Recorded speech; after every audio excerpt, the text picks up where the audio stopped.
Pursuant to the Section 4 of the Public Appointments Act 2017 and Standing Orders 2084, the Clerk of the County Assembly, in complying with Section 710 of the Public Appointments Act 2017, placed an advertisement in the print media on Friday, 28 October 2022, inviting the public to submit memoranda by way of written statements on oath on the suitability or otherwise of each of the nominee as stipulated in the Public Appointments Act 2017. The advertisement specified that the submission was to be received by 9 a.m. on Thursday, 3rd November 2022. By close of the submission deadline, the committee has not received any memoranda touching on the suitability of the nominees. Further, in fulfillment of the provisions of Article 196(1) of the Constitution, Section 75 of the Public Appointments Act 2017 and Standing Order 56(3), the Clerk of the County Assembly on Friday, 28 October 2022, notified the public through an advertisement in the print media that the Committee on Appointment would conduct the approval hearings on Friday, 4th November 2022 and Monday, 7th November 2022. The nominees appeared before the committee on Friday, 4th November 2022 and Monday, 7th November 2022 for approval hearing in accordance with the provisions of Constitution, the Public Appointments Act 2017 and the County Assembly Standing Orders. May I take this occasion to acknowledge all the members of the committee for their input and valuable contributions and time during the approval hearings and deliberations during the writing of this report. The committee also takes this opportunity to thank the officers of the Speaker and the Office of the Clerk of the County Assembly for technical support accorded to it during the exercise. On behalf of the Committee on Appointments and pursuant to the Section 9(1) of the Public Appointments Act 2017 and the provisions of Standing Order 2027, it is now my duty and privilege to present to the House the first report of the Committee on Appointments on the approval hearings of the nominee for appointment to the positions of County Executive Committee members. It's duly signed by the chairperson, who is Emmanuel Muhebi Stuma.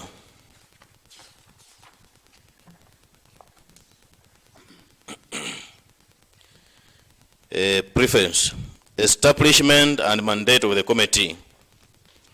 Section 14(3)(a) of the County Governments Act 2012 provides that where the County Assembly considers any appointment for which its approval is required under the Constitution or an Act of Parliament, the appointment shall be considered by the committee of the relevant House. The Committee on Appointments is established under Standing Order 208(1), Standing Order 208(4), provides that the Committee on Appointments shall consider for approval by the House appointments under Article 179(2)(b) of the Constitution. 1, 2, those are the committee membership. Number 1 is Honorable Emmanuel Stuma, who is the chairperson. Number 2 is Honorable Stephen Wamalwa. Number 3 is Honorable Joseph Nyongesa. Number 4 is Honorable Andon Senaka. Number 5, Honorable Joan Krong. Number 6, Honorable Evelyn Mutiembu. Number 7, Honorable Grace Undukwa. Number 8 is Honorable James Muhongo. Number 9, Honorable France Chemion. Number 10, Honorable George Makari. And lastly, number 11, Honorable Vitalis Wangira. Background. Notification of nominations. Pursuant to Article 179(2) of the Constitution as read with the Section 4 and 6 of the Public Appointments Act 2017, His Excellency the Governor, through the County Secretary and Head of the Public Service, forwarded to the Clerk of the County Assembly a letter dated 12 October 2022, reference CG/PS/CS/GEN/Volume 6, 14, which is annexure. It is in the annexure 1. Forwarding the names of the 9 persons nominated for appointment as County Executive Committee members. The notification contained the curriculum vitae and testimonials of the 9 nominees. Number 2.2, notification to the House and committal to the Committee on Appointments. A person with the provisions of Standing Order 45.1, the Speaker filed the communications dated Tuesday 25th October 2022, informed the House of the Governor's message on nomination of the County Executive Committee members for approval by the County Assembly. Pursuant to Section 7.1 of the Public Appointments Act 2017 and Standing Orders 56.1, the names and curriculum vitae of the nominees were committed to the Committee on Appointment for vetting and reporting with the House on or before Thursday, 8 December 2022. Notification to the public. Article 196 of the Constitution provides that the County Assembly shall facilitate public participation and involvement in the legislative business and other business of the County Assembly and its committees. Section 7.5 of the Act further provides that the clerk shall notify the public of the time and place for holding approval hearings at least 7 days prior to the hearings.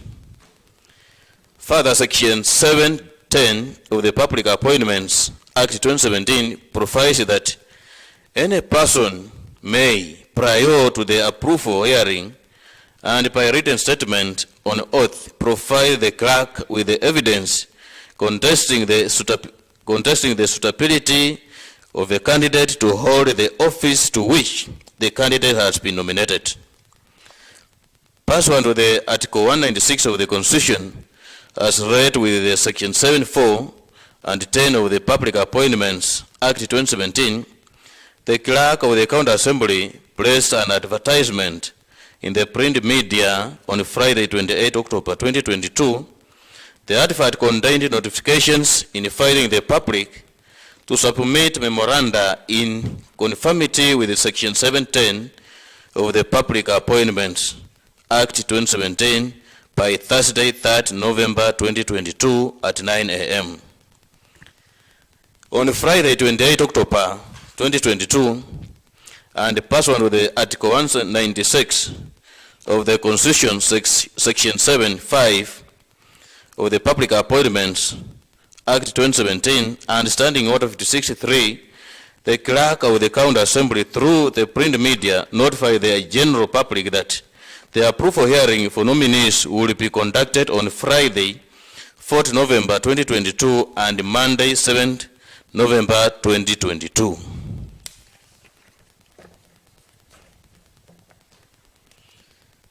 Notification with the nominees.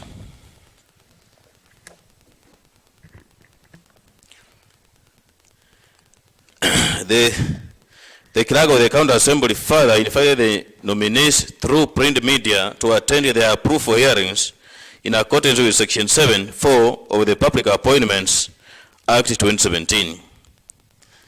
2.5, clearance and compliance requirements. On the notice of appearance for approval hearings, the clerk of the County Assembly notified the nominees to provide clearance and compliance requirements from the Ethics and Anti-Corruption Commission, EICC, Kenya Revenue Authority, KRA, Directorate of Criminal Investigation, DCI, and the Higher Education Loans Board, that's HELP, and the Credit Reference Bureau, CRP. It's annexed on page 5. In complying with the above requirements, the nominees submitted to the committee certified clearance copies issued on diverse dates as follows. They are shown on the table. Hope members have it. They can go through it. 2.6, issues for consideration during the approval hearings. Section 7, 8, and 9 of the Public Appointments Act 2027 provides that an approval hearing shall focus on the candidate's academic credentials, professional training and experience, personal integrity, and background. Section 9, the criteria specified in the schedule shall be used by the committee during an approval hearing for the purposes of vetting a candidate. Additionally, Section 8 of the Act provides that the issue of the consideration by the relevant House in relation with any nomination shall be 8. The procedure used to arrive at the nominee. 8A, any constitutional or statutory requirements relating to the office in question, and B, the suitability of the nominee for the appointment proposed having regard to whether the nominee's ability, experience, and qualifications meet the needs of the body to which the nomination is being made. While conducting the approval hearing, the committee was guided by the provisions of Section 7, 8, and 9, and Section 8 of the Public Appointments Act 2017. Procedure for nomination. Article 179(2) of the Constitution of Kenya 2010, Section 32D of the County Governments Act 2012 confers upon the governor the power to appoint a county executive committee member for the approval of the county assembly. Section 4 and 6(1) of the Public Appointments Act 2017 further requires the appointing authority upon nominating a person for appointment to notify the relevant county assembly. In this regard, pursuant to the Article 179(2) of the Constitution, Section 4 and 6(1) of the Public Appointments Act 2017, the governor notified the county assembly of the nomination of 9 persons for appointment to the offices of the county executive committee members. B, constitutional and statutory requirements. The Constitution and the County Governments Act 2012, Section 35(2) gives guidelines on how to appoint persons to public offices. They include Roman 1, 2/3 gender rule. Article 27(8) of the Constitution and Section 35(2) of the County Governments Act 2012 provides that the County Assembly shall take measures to implement the principle that not more than 2/3 of the members of elective or appointive bodies shall be of the same gender. Roman 2, representation of regional and ethnic diversity. Section 35(2)(b), C of the County Governments Act 2012 provides that the composition of the county executive shall reflect the representation of minorities, marginalized groups, and communities, community and cultural diversity within the county, leadership and integrity. The committee, in determining the suitability of the nominee, was also guided by the provisions on leadership and integrity as outlined under Chapter 6 of the Constitution.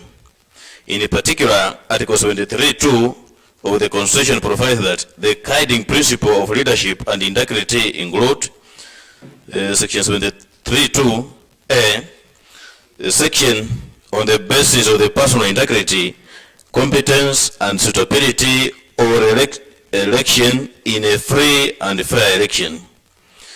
Section B, objectivity and impartiality in decision making, and ensuring that decisions are not influenced by nepotism, favoritism, other improper motives, or corruption,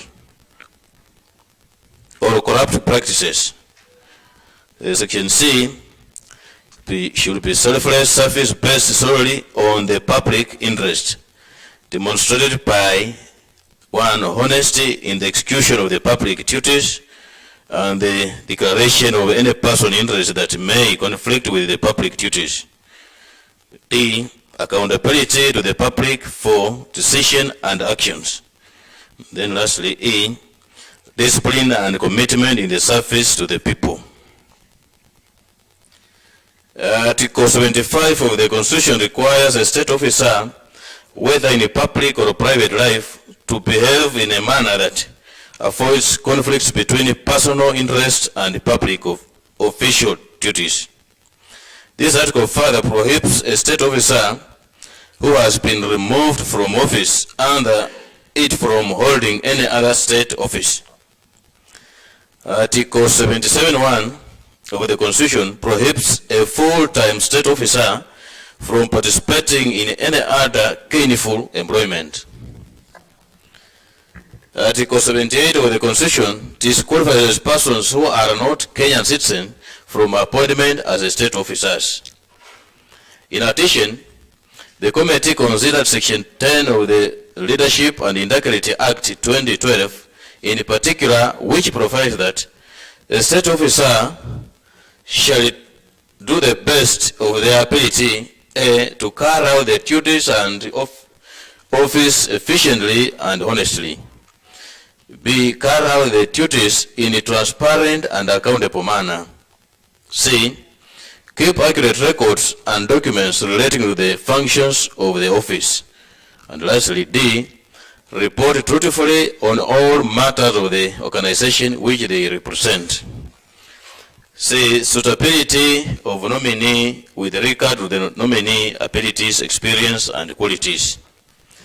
The suitability of the nominee was assessed after scrutiny of the academic credentials, professional trainings, and experience, integrity, background, and individual qualities, as well as their performance during the approval hearing conducted on Friday, 4th November 2022 and Monday, 7th November 2022. Plate 27. Memoranda from the members of the public in respect of the nominees. Pursuant to the Section 710 of the Public Appointments Act 2017, any person may, prior to the approval hearing and by written statement on oath, provide the clerk with the evidence contesting the suitability of a candidate to hold office to which the candidate has been nominated.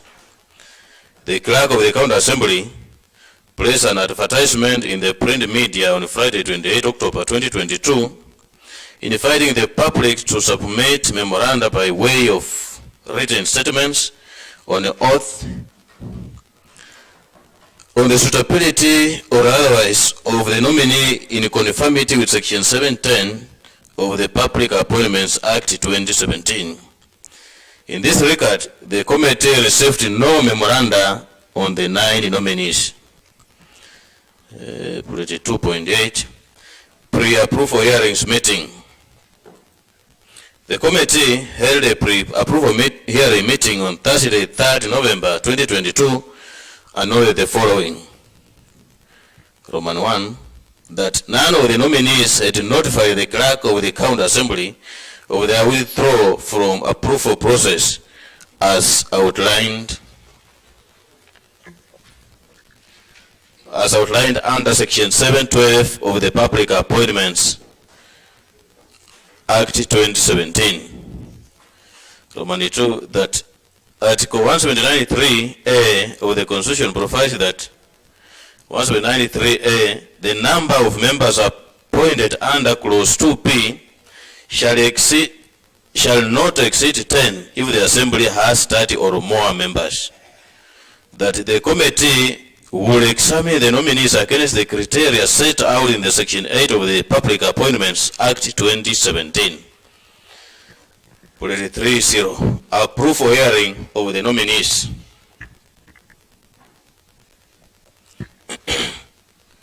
The committee conducted the approval hearings on Friday, 4th November 2022 and Monday, 7th November 2022.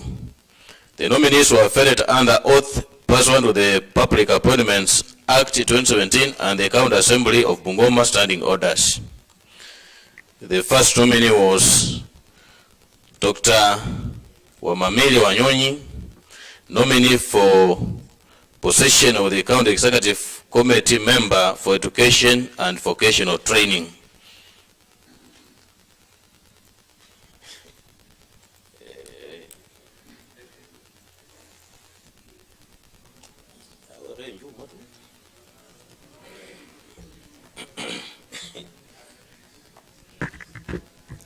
Mr. David Wamamili Wanyonyi, the nominee for County Executive Committee Member for Education and Vocational Training, appeared before the committee on Friday, 4th November 2022 at 9 a.m. The committee noted the following: date and place of birth. The nominee is a Kenyan male born on 6th October 1966 in Ndibisi, Webuye East Sub-County, Bungoma County. The nominee is a Kenyan citizen and does not hold any other citizenship. Academic and professional qualifications. The nominee holds a doctorate degree of philosophy in educational communication and technology, Masters of Philosophy degree in Kiswahili, both from Moi University. Further, he holds a postgraduate diploma in education and a Bachelor of Arts degree, both from Kenyatta University. Employment record. The nominee has accumulated 32 years working experience, 13 of which he served as a teacher in various secondary schools in the country. He is currently a senior lecturer in Moi University, a position he has held since 2003. Income and net worth. The nominee's estimated net worth is 50 million shillings, with his sources of income being from salary, rental houses, and farming. Professional associations and membership. The nominee is a member of African Network Internationalization of Education. He is also a board member of Snoko Secondary School and Kikai Carl Secondary School.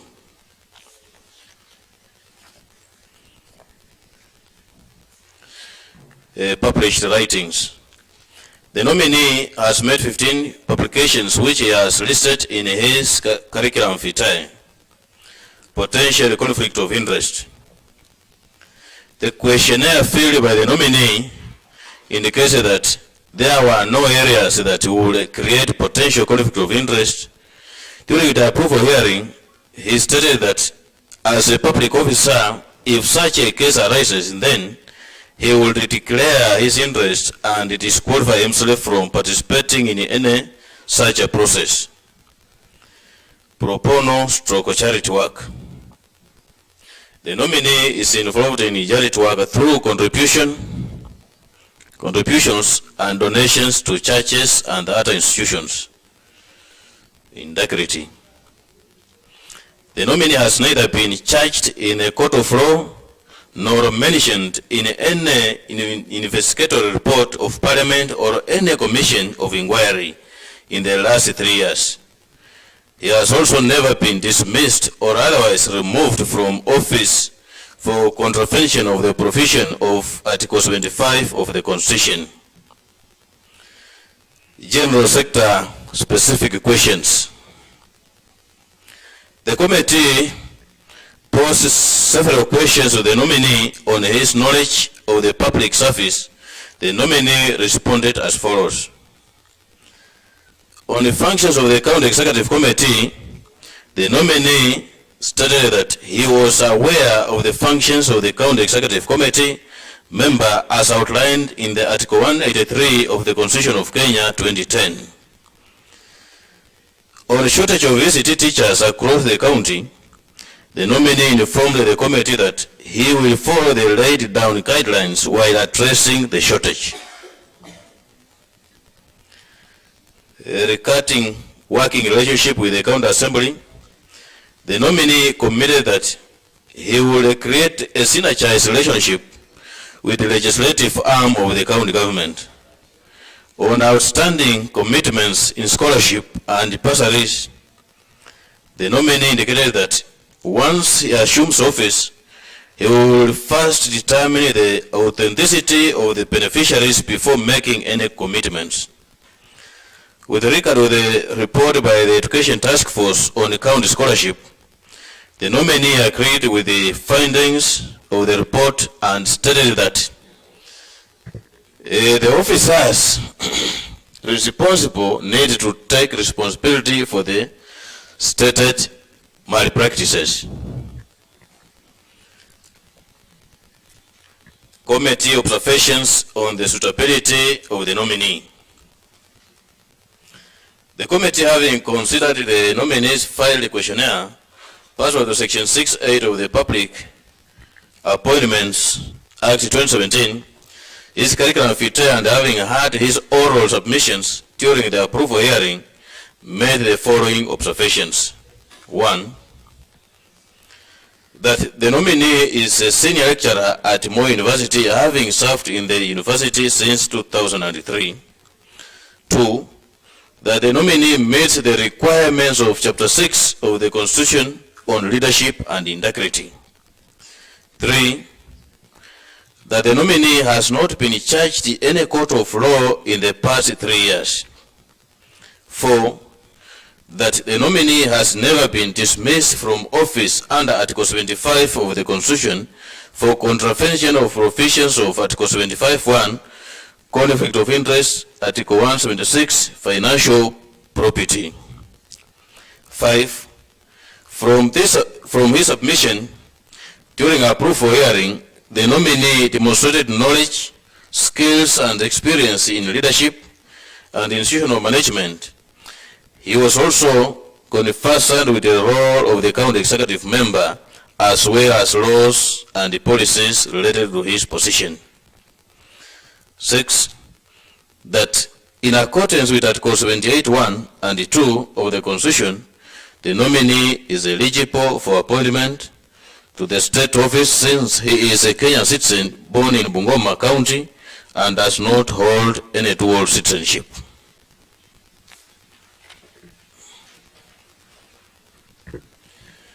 Second nominee, Mr. Hapa Wanjala Kibunguchi, nominee for the position of County Executive Committee member for Environment, Water, Tourism, and Natural Resources. Mr. Hapa Wanjala Kibunguchi appeared before the committee on Friday, 4th November 2022 at 11 a.m. He was vetted under oath pursuant to the Public Appointments Act 2017 and the County Assembly of Bungoma Standing Orders. The committee observed as follows: that he is a Kenyan citizen born in the year 1957 in Matulo, that is Webuye West Sub-County in Bungoma County. Academic and professional qualifications. The nominee holds a bachelor's degree in civil engineering from Sacramento State University in USA. Honors and awards. The nominee has been awarded various commendations in transportation, Calatrans in 2003, recognition for teamwork, perseverance, and excellency in 2001, Dare to Soar Calatrans and Top Ward Calatrans in 1998, Capital Projects Deliverance Calatrans in 2002 and 2003, and awarded a certificate of appreciation by Calrans in 2011. Income and net worth. The nominee stated his net worth to be approximately 341 million shillings, with the sources of income being from rental premises, pension and social security, hotels, business, and engineering consultancy. Professional association and membership. He is a member of the Engineering Registration Board of Kenya and the California Board of Professionals, Engineers, and land surveyors. Potential conflict of interest. The nominee declared that currently he does not have any personal relations or matters that would present potential conflict of interest, and should he assume the position of the county executive committee member and the conflict of interest arise, he would re-excuse himself from it. Pro bono and charity work. The nominee stated that he has undertaken various charity initiatives and donations to the needy in the society. Integrity. The nominee has neither been charged in the court of law nor mentioned in any investigatory report of Parliament or any commission of inquiry in the last 3 years. He has also never been dismissed or otherwise removed from office for contravention of provision of Article 75 of the Constitution. General and sector specific questions. The committee posed several questions to the nominee on his knowledge of the sector that he had been nominated to and to respond. The committee posed several questions to the nominee on his knowledge and the sector that he had been nominated to, and he responded as follows.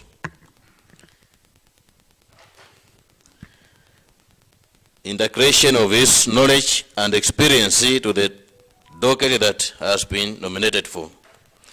The nominee stated that his background of academic and professional experience in the engineering enables one to acquire broad-based knowledge that is applicable in.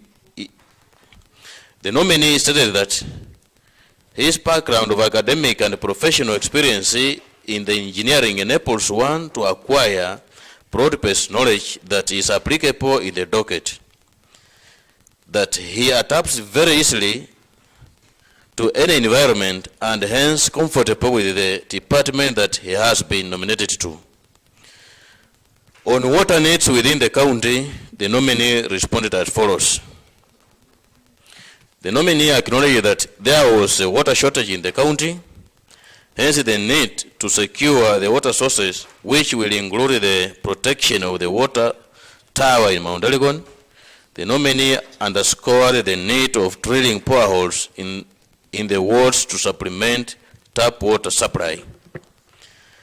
Regarding the conflicts between the communities around the water tower in Mount Elgon and the Sawyer Water Services Company, the nominee responded as follows. The nominee responded that he would explore arbitration and other conflict resolution mechanism to resolve the issues.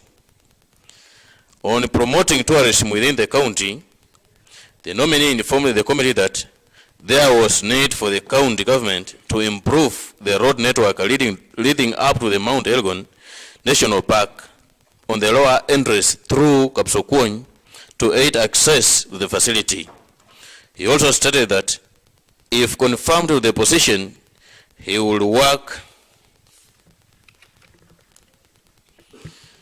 closely with the hospitality industry stakeholders to uphold standards that are attractive to the tourism through private and public partnership.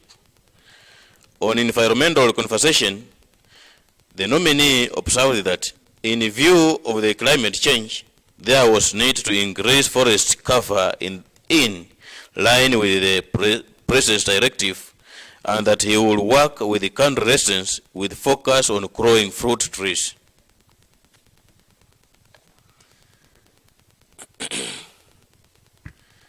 A committee observations on the suitability of the nominee. The nominee, having considered information from the nominee field questionnaire pursuant section 7(8) of the Public Appointments Act, his curriculum vitae, and having had his oral submissions during the approval hearing, made the following observations. 1, that the nominee is a former chief officer, having served in the first regime of the county government of Bungoma from 2013 to 2018. Number 2, that the nominee meets the requirements of the Chapter 6 of the Constitution on leadership and integrity. Number 3, that the nominee has not been charged in a court of law in the past 3 years. Number 4, that the nominee has never been dismissed from office under Article 75 of the Constitution for contravention of provisions of Article 75(1), conflict of interest, and Article 76, and financial probity.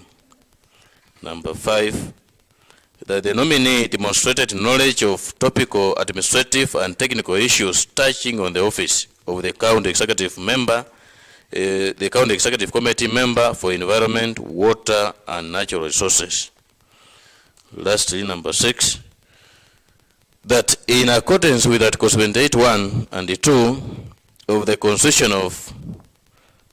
Constitution the nominee is eligible for appointment to the state office since he is a Kenyan citizen, born in Maturo, Webuye West Sub-County, and does not hold dual citizenship.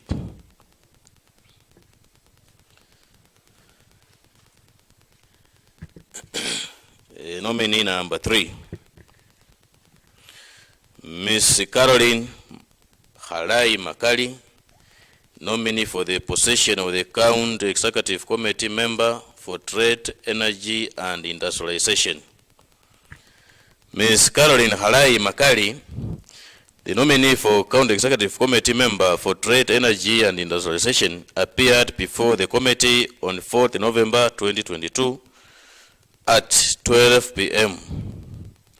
She was vetted under oath pursuant to the Public Appointments Act 2017 and the County Assembly of Bungoma standing orders. The committee, having heard her submissions, made the following observations. Date and place of birth. The nominee is a Kenyan female resident of Bungoma County, born on 10th of December 1986 in Nangili, Luyabwake Ward of Kapchai Sub-County. Academic background. The nominee holds a bachelor's degree in commerce, that is accounting option, from Kibabi University in 2017, a diploma in business management from Bungoma College of Technology 2015, a certificate in business management from Bungoma College of Technology 2007, and a certificate proficiency in information and communication technology from International Digital College. She is also a CPA holder, Party 3 or 5. Professional experience. Ms. Caroline Halai has worked as an office assistant with tertiary consulting engineers from 2012 to 2013 and as an employee of NGCDF Kapuchai from 2013 to 2022. Potential conflict of interest. The nominee indicated that there were no family members or persons of interest in the department that would pose any conflict of interest, and that should they arise, she would follow the laid down rules and regulations. Income and net worth. The nominee estimated her net worth to be 5 million shillings, with her sources of income paying from salary, rental proceeds, dividends, and farming activities.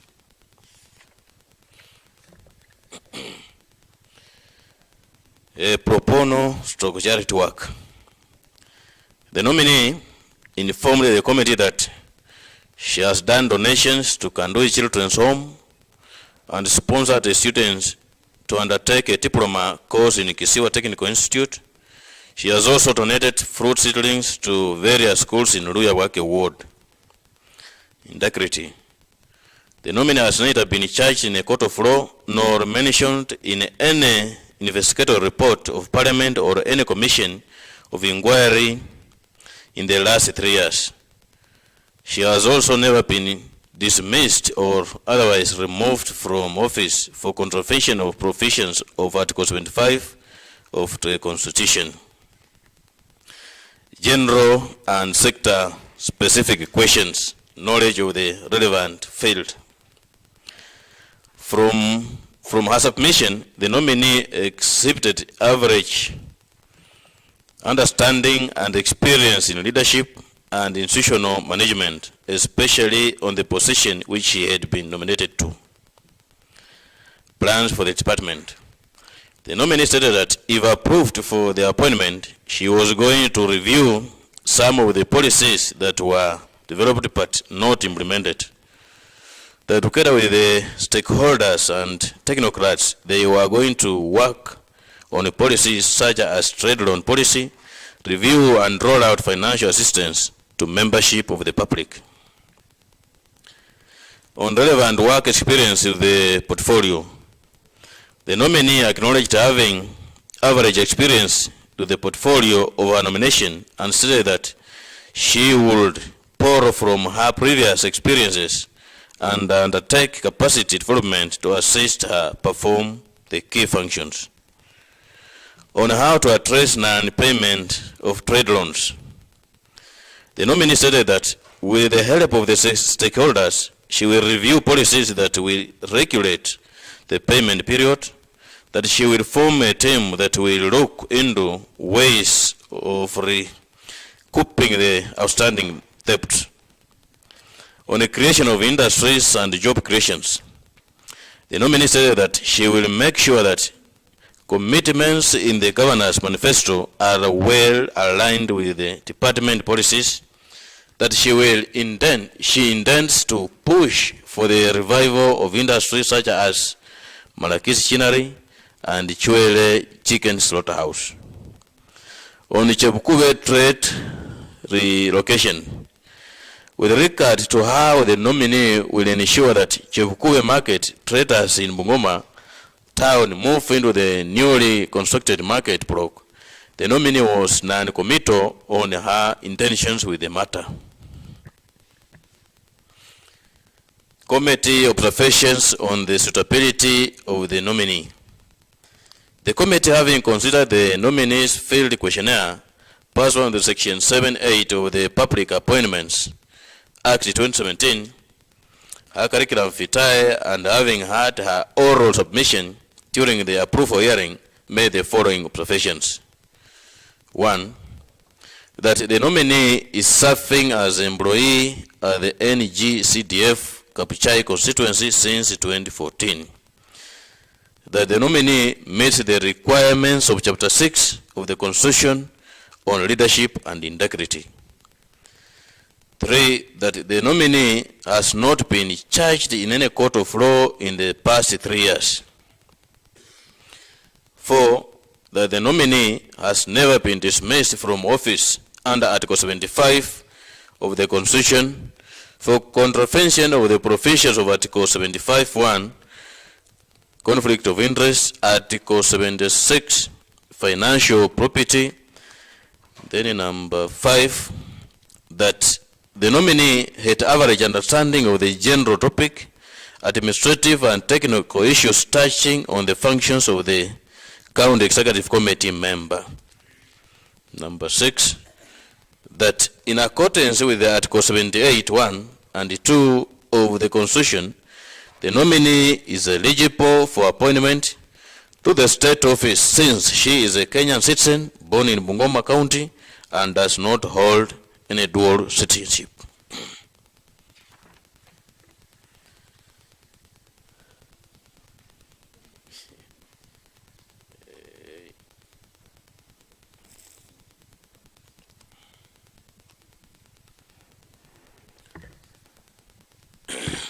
Mr. Ponifenjwa Chengek Chemaket, nominee for the position of County Executive Committee member for Roads, Transport, Infrastructure and Public Works. Mr. Ponifenjwa Chengek Chemaket, the nominee for the County Executive Committee member for Roads, Transport, Infrastructure and Public Works, appeared before the committee on 4th November 2022 at 3 p.m. He was vetted under oath pursuant to the Public Appointments Act 2017 and the County Assemblies of Bungoma Standing Orders The committee, having had his submission, made the following observations. Date and place of birth. The nominee was born on 13 July 1984 at Ngaji sublocation, Cheptais Ward in Mount Elgon, Bungoma County. Academic and professional qualifications. The nominee holds a Bachelor of Development Studies degree from Makerere University 2008 and a Masters of Business Administrative from Moi University 2012. Employment record. The nominee is currently engaged as a platform manager at Act Change Transform, Nairobi since February 2018.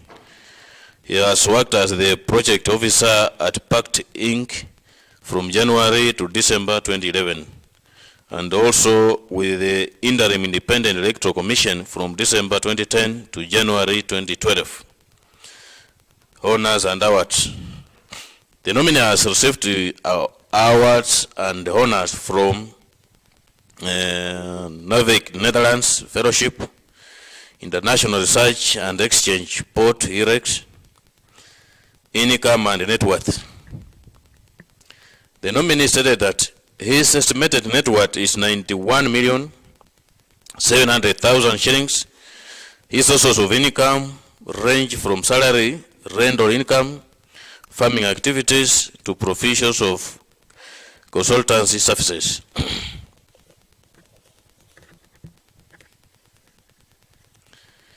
Potential conflict of interest. The nominee declared that he does not have any persons or matter that would present potential conflict of interest should he assume the office of the County Executive Committee member, and should the conflict of interest arise, the nominee stated that he would declare the interest and recuse himself from the engagement. Pro bono stroke charity work. The nominee has been involved in 1. The Elgon Young Professionals in support of education for the needy students in Mount Elgon and cultural education. Number 2.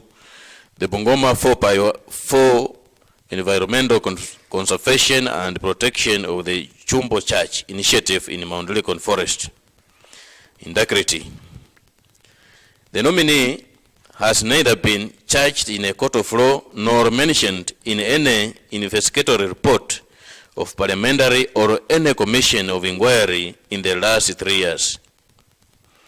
He has never been dismissed. He has never been dismissed or otherwise removed from office for contravention of the provision of Article 75 of the Constitution. General and sector specific questions. The committee posed several questions to the nominee to ascertain his knowledge of the sector. The nominee responded as follows. Burning bills owed to the contractors. The nominee responded that he was aware that the department has huge pending bills. He stated that should he be approved for appointment, he would carry out the forensic audit on all pending bills to determine genuine projects before making any commitment. Disaster management and preparedness in Bungoma County. The nominee stated that he would ensure that officers in charge are responsible to all disaster eventualities within the county, that he will give budget proposals for allocations of funds through the county assembly to enable the county to acquire more fire engines and installation of additional fire stations strategically at Webuye and Chwede.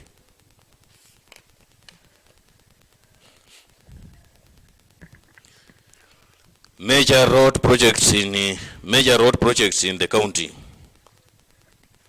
The nominee stated that he was aware of the 2 major projects, the dual carriage way project and the Miseho Brigadier Road, that was paying partially funded by the national government, he undertook to establish their status before engaging Kenya and the County Assembly for budgetary goodwill to facilitate their completion. Bills of quantity timelines.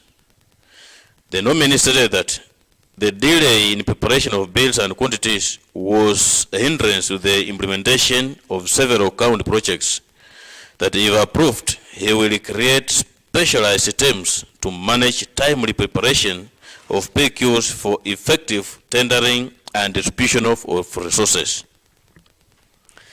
Committee observations on suitability of the nominee.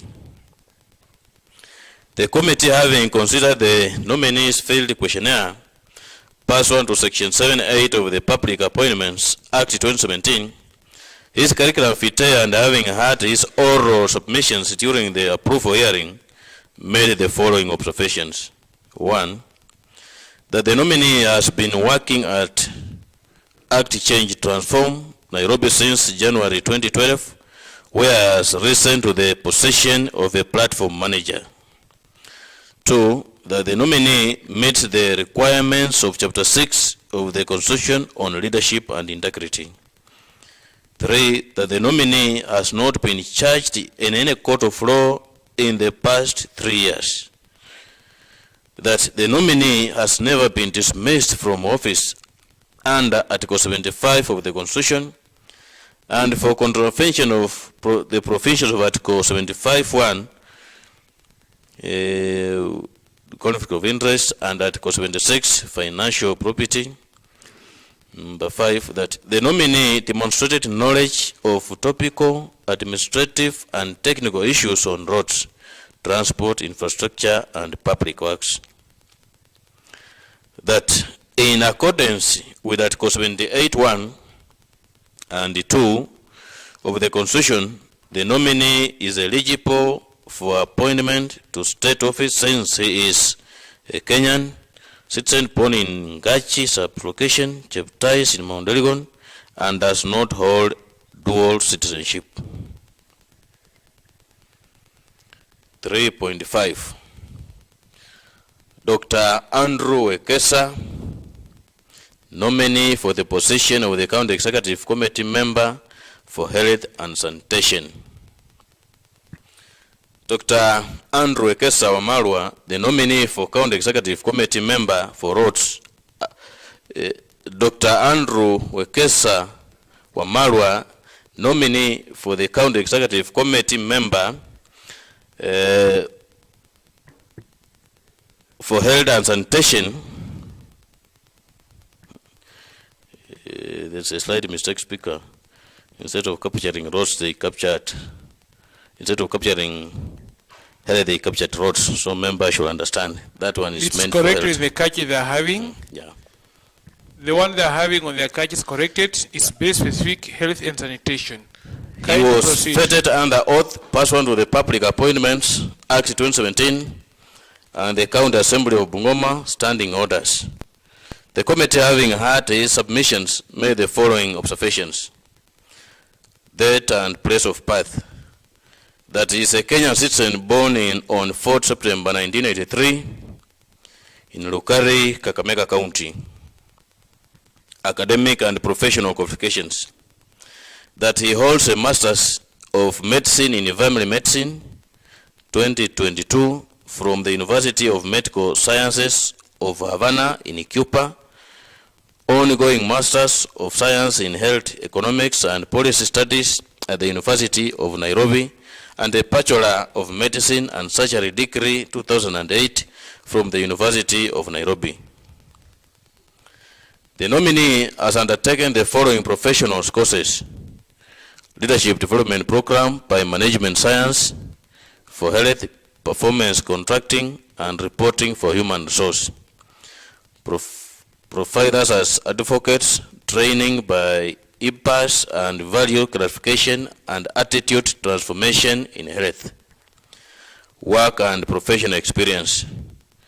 The nominee is currently serving as a family physician at the Bungoma County Referral Hospital. He has held the position of the medical superintendent in Kimilili Sub-County Hospital from October 2017 to July 2018. He also served as a district medical officer in health in Samia District in Busia, Sirisia Sub-County and Webuye East Sub-County for a cumulative period of 8 years. He has participated in international conferences and started tours on health service delivery in Ethiopia 2012, Ghana 2015, Southern Sudan 2017, and Cuba in 2018 to 2021.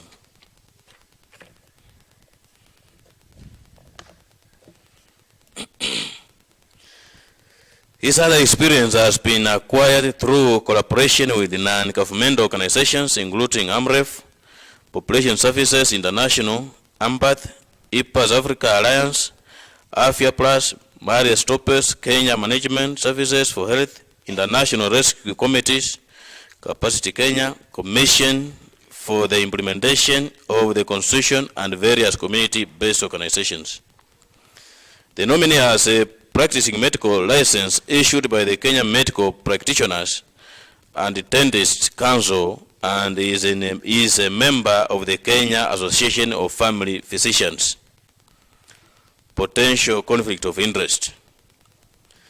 The nominee submitted that he had no family relations, litigation history, or financial arrangements that could give way to any potential conflict of interest, and that if conflict arises, he will disclose his interests, sources of income, and net worth. The nominee stated that his net worth to be approximately 34 million shillings. He attributed it to his income sources, to salary and farming activities, pro bono stroke charity work. The nominee has participated in the payment of school fees for needy learners at Egerton University, Eldoret Polytechnic, and Katinotunga Girls. Integrity. The nominee posts no questionable integrity status. He has never been adversely mentioned in any investigatory report of Parliament or any other commission of inquiry.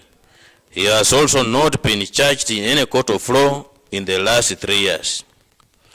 The nominee further submitted that he has not been adversely associated with practices that depict bias, favoritism, or nepotism in the discharge of the public duties. Neither has he been dismissed or removed from office for contravention of provision of Article 75 of the Constitution of Kenya, 2010.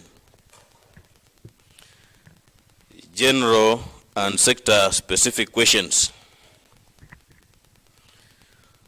Standardization of health services. The nominee stated that if he is approved for appointment to the position, he would strive to operationalize the Health Services Act 2019 for quality services deliverance in the health department.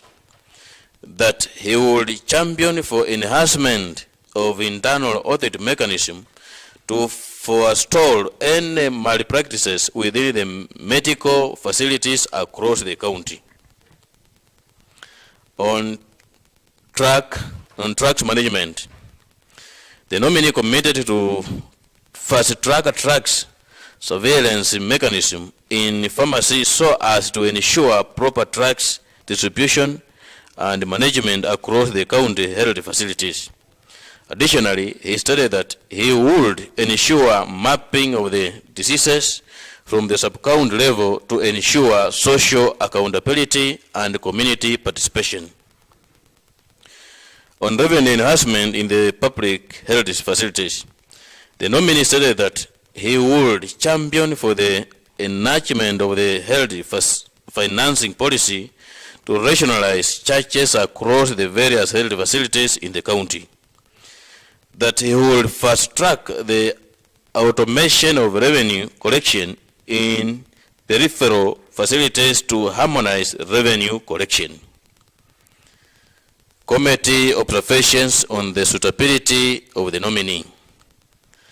The committee, having considered the nominees' field questionnaire pursuant to Section 7(8) of the Public Appointments Act 2017, his curriculum vitae, and having had his oral submission during the approval hearing, made the following observations. 1. That the nominee is currently serving as a family physician at the Bungoma County Referral Hospital. 2. That the nominee meets the requirements of Chapter 6 of the Constitution on Leadership and Integrity. 3.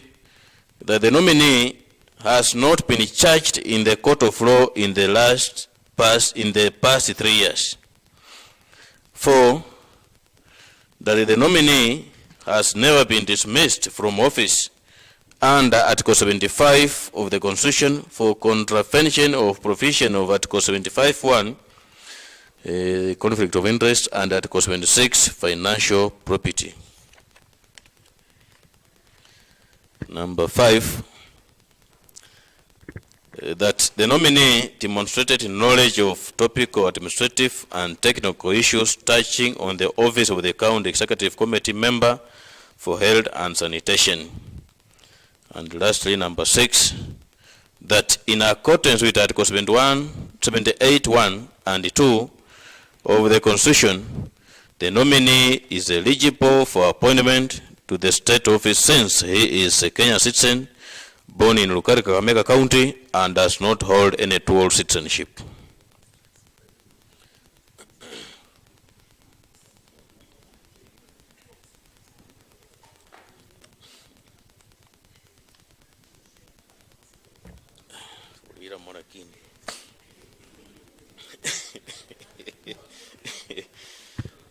Next nominee, Mrs. Nancy Charity Kibaba. Maybe tea could be better. Ms. Nancy Charity Kibaba, nominee for the position of the County Executive Committee member for Gender, Culture, Youth and Sports.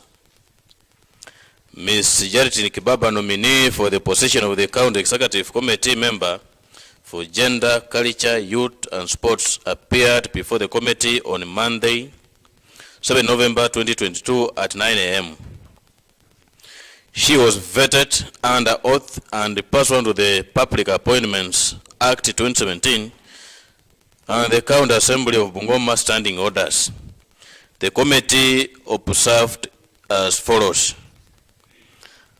date and place of birth. The nominee was born on 30th May 1982 in Mukuyuni sublocation, Chwele location, Kabuchai sub-county. Academic and professional qualifications. The nominee holds a Bachelor of Arts, double major in Political Science and Sociology from University of Nairobi 2017, and a Bachelor of Theology from Northwestern Theological Seminary 2010. Employment record. The nominee has served as an advisor to the Bungoma County Governor on Gender, Youth, Sports and Boda Affairs from 2018 to 2022. In 2017, the nominee was a trainer of women and leadership at Devolution Administrative Institute. She was nominated as a member of the County Assembly in Bungoma from 2013 to 2017. Income and net worth. The nominee estimated her net worth at 10,500,000 shillings. Her sources of income include farming activities and salary. Potential conflict of interest. The nominee declared that she currently does not have any personal relations or matters that would present potential conflict of interest should she assume the position of the County Executive Committee member. She further stated that should such a conflict, she would re-excuse herself from proceedings.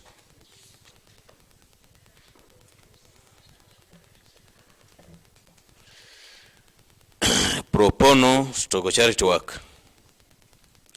The nominee has been involved in the following charity works: rescuing children who have been defiled, donation of desks to Bitobo High School and Kaptanai Secondary School, integrity.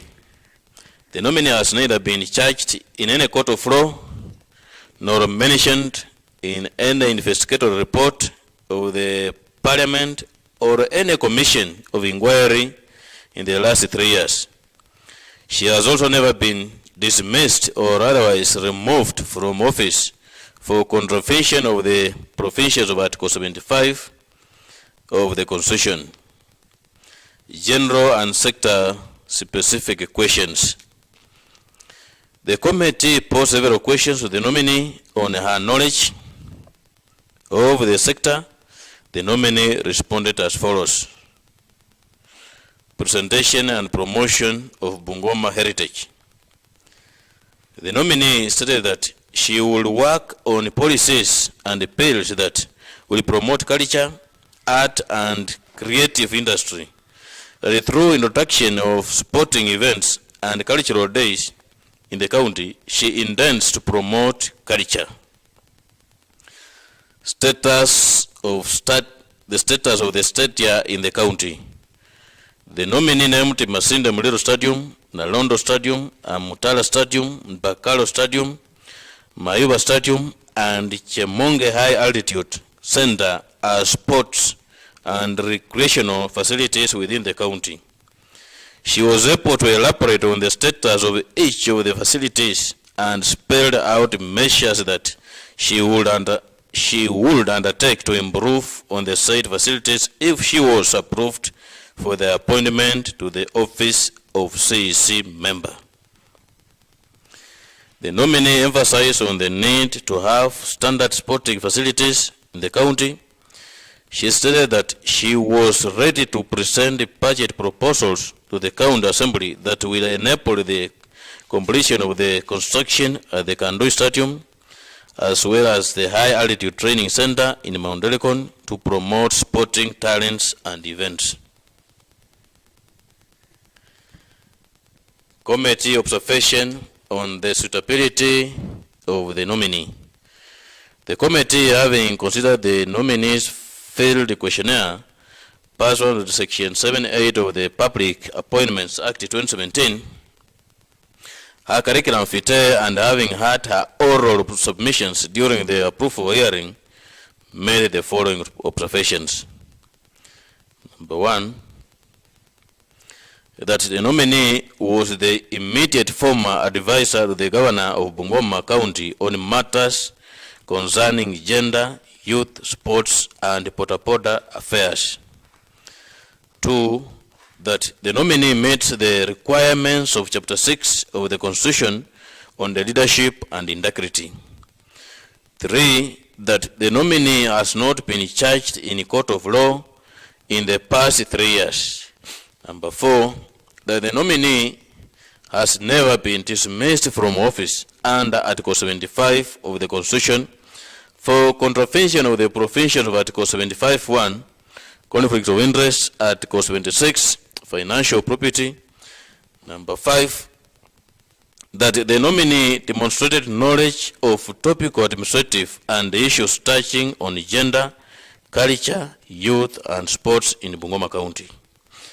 Then lastly, that in accordance with Article 78(1) and 2 of the Constitution of Kenya, the nominee is eligible for appointment to the state office since she is a Kenyan citizen born in Bungoma County and does not hold dual citizenship.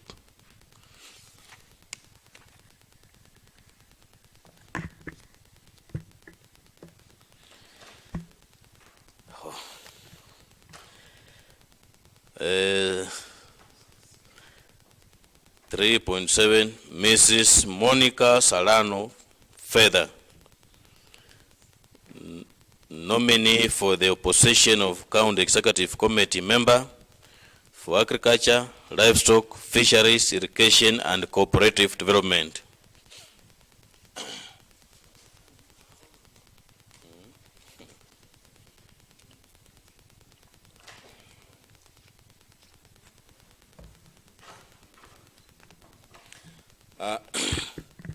Ms. Monica Salano Feather, nominee for position of the County Executive Committee Member for Agriculture, Livestock, Fisheries, Irrigation and Cooperative Development, appeared before the committee on Monday, 7th November 2022 at 11 a.m.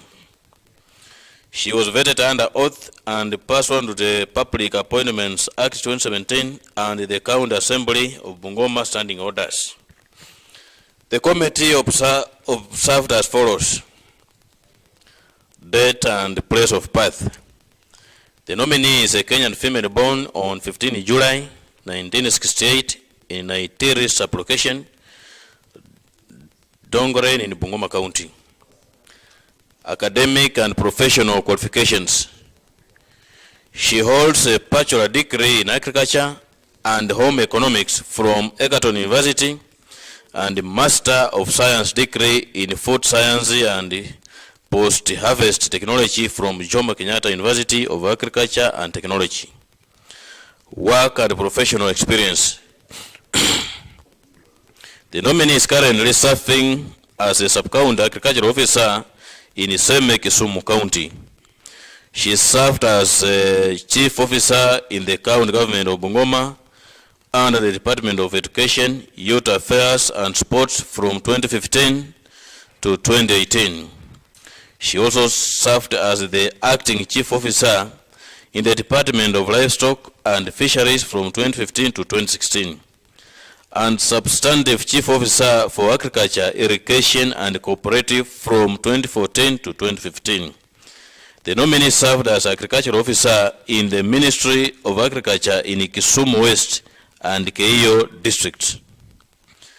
Professional associations and membership. She is a member of Horticultural Associations of Kenya, member of Kenya Professional Association of Women in Agriculture and Environment, and member of Kenya Society of Agricultural Professionals. Potential conflict of interest. The nominee stated that she has no immediate association that are likely to present potential conflict of interest if she assumes the position. That if conflict arises, she will disclose her interest and re-excuse herself from the proceedings. Sources of income and net worth.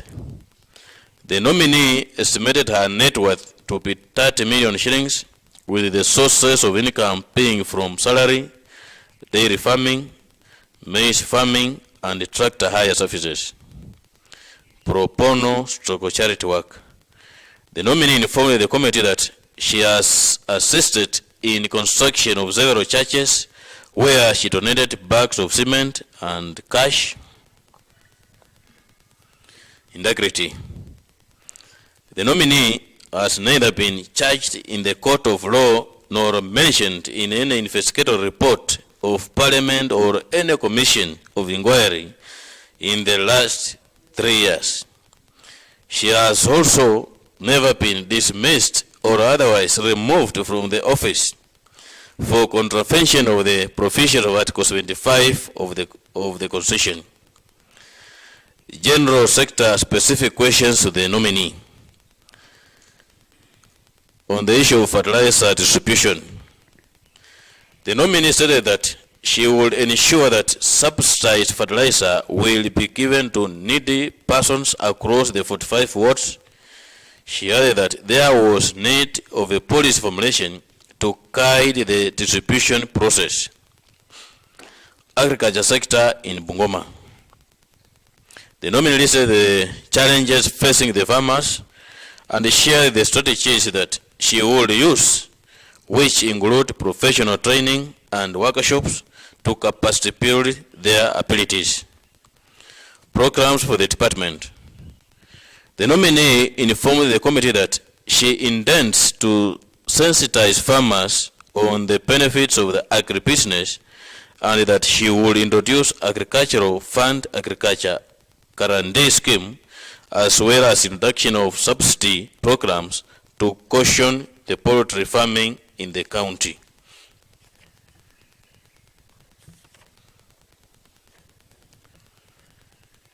3.72.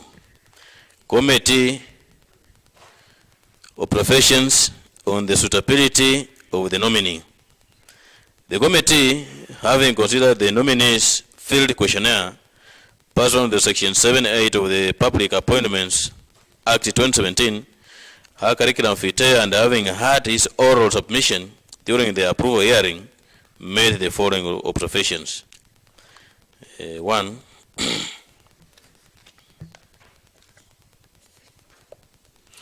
That the nominee is currently serving as a sub-county agricultural officer in Iseme, Kisumu County. 2. The nominee meets the requirements of Chapter 6 of the Constitution of the Constitution on the leadership and integrity. 3. That the nominee has not been charged in the court of law in the past 3 years. 4. That the nominee has never been dismissed from the office under Article 75 of the Constitution for contravention of provisions of Article 75(1), conflict of interest, Article 76, financial property. 5. That the nominee demonstrated knowledge of topical, administrative, and technical issues touching on the office of the County Executive Committee member for agriculture, livestock, fisheries, irrigation, and cooperative development. Lastly, that in accordance with Article 78(1) and 2 of the Constitution, the nominee is eligible for appointment to the state office since she is a Kenyan citizen, born in Naitiri Sub-location in Tongren, Bungoma County, and does not hold any dual citizenship.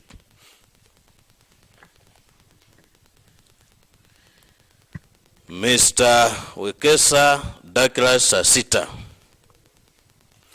nominee for position of the County Executive Committee member for lands, urban, fiscal planning and housing, housing and municipalities. Mr. Douglas Asita Wekesa, the nominee for County Executive Committee member for lands, urban and fiscal planning, housing and municipalities.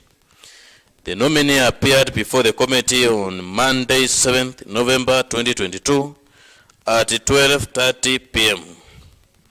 and was vetted under oath. The committee noted as follows: date and place of birth. The nominee is a Kenyan male born on 29 October 1979 in Watoya Sub-location, Kabula location, Bumula Sub-county, Bungoma County. The nominee does not hold any other citizenship. Academic qualifications. He holds a Bachelor of Architecture degree from the University of Nairobi, 2007. Employment records. The nominee has a cumulative 14 years working experience, 3 years of which he served as a chairperson of Bungoma Municipality Board in the county government of Bungoma. Currently, he is the director of Yellow Wine Group Limited. Potential conflict of interest. The nominee stated that there were no areas that would create potential conflict of interest, that if such a case arises, he will declare his interest and step down from participating in the process. Income and net worth. The nominee estimated his net worth to be 98 million shillings, with his sources of income paying from consultant services, farming activities, copyright payments, professional association and membership. He is a member of the Association for the Needy Children of Kenya, Divine Mercy Center. Pro bono stroke charity. The nominee has participated in a number of charity activities, including tiling of classrooms at Mwiruti Girls, supporting 4 students at Kenya Medical Training College between 2016 and 2022, He has also supported various small churches in Bumula sub-county. Integrity. The nominee posed no question of integrity status. He has never been adversely mentioned in any investigative report of Parliament or any other commission of inquiry. He has also not been charged in any court of law in the last 3 years. The nominee further submitted that he has not been adversely associated with practices that depict biasness, favoritism, or nepotism in discharge of public duties. Neither has he been dismissed or removed from office for the contravention of the provision of Article 75 of the Constitution of Kenya. General sector specific questions. The committee posed questions to the nominee on his knowledge of the sector. The nominee responded as follows. State of Bungoma and Community Municipality. The nominee was aware with the challenges facing the municipalities. Having served as the chairperson of Bungoma Municipality, he stated that he would ensure that the functions of the municipalities are outlined in the municipal charters as executed once he assumes office. State of the county houses. The nominee stated that if confirmed, he will carry out an audit on all the county government houses to ascertain their status and forward budget proposals to the county assembly to enable renovation to be undertaken. Committee observation on the suitability of the nominee. The committee, having considered the nominee's field questionnaire, pursuant with the Section 7(8) of the Public Appointments Act 2017, his curriculum vitae, and having had oral submissions during the approval hearing, made the following observations. That the nominee is currently a director at Yellow Wine Group Limited, a position he has served since October 2016. That the nominee met the requirements of Chapter 6 of the Constitution on leadership and integrity. That the nominee has not been charged in any court of law in the past 3 years. That the nominee has never been dismissed from office under Article 75 of the Constitution for contravention of the provisions of Article 75(1), conflict of interest, Article 76, financial property. That the nominee demonstrated knowledge of topical administrative and technical issues touching on the functions of the County Executive Committee member. Lastly, that in accordance with Article 78(1) and 2 of the Constitution, the nominee is eligible for appointment to the state office since he is a Kenyan citizen born in Watoya sublocation, Bumula sub-county, Bungoma county, and does not hold a dual citizenship.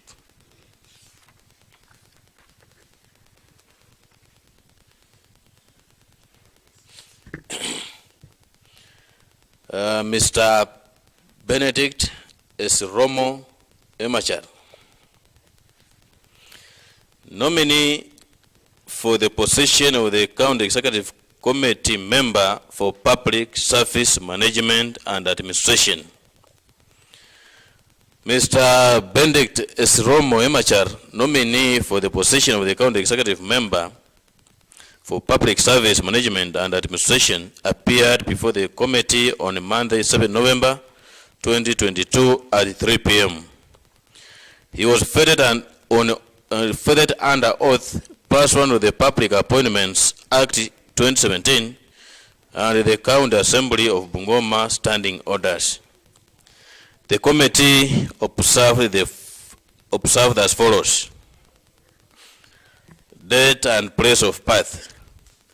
That he is a Kenyan citizen born on 4th February 1962 in Malakisi, Bungoma County. That is Risia. Academic and professional qualifications.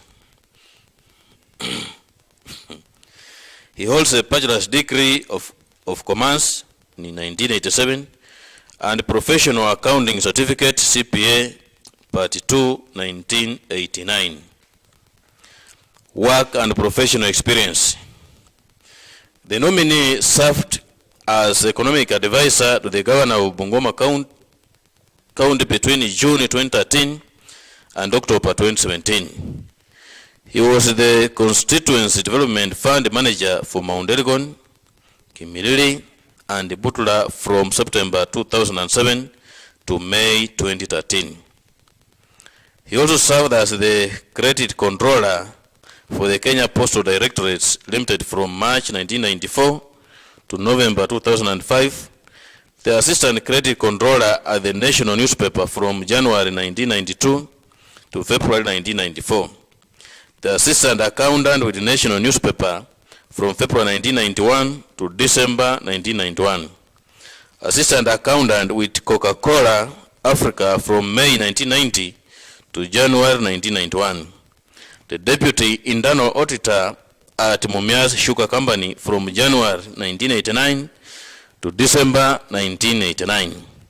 Additionally, he served as an assistant to the purchasing manager at the Mumias Sugar Company from January 1989 to December 1989. Assistant to the management accountant at Mumias Sugar Company from November, and as a secondary school teacher from February 1983 to March 1984. Potential conflict of interest. The nominee submitted that he had no relations, litigations history, or financial arrangements that could give rise to conflict of interest, and that if an event arises that amounted to such, he would declare and excuse himself from the proceedings. Sources of income and net worth. The nominee stated his net worth to be approximately 28 million shillings. He attributed his income sources to be from Safaricom shares, farming activities, and family income. Pro bono stroke charity work.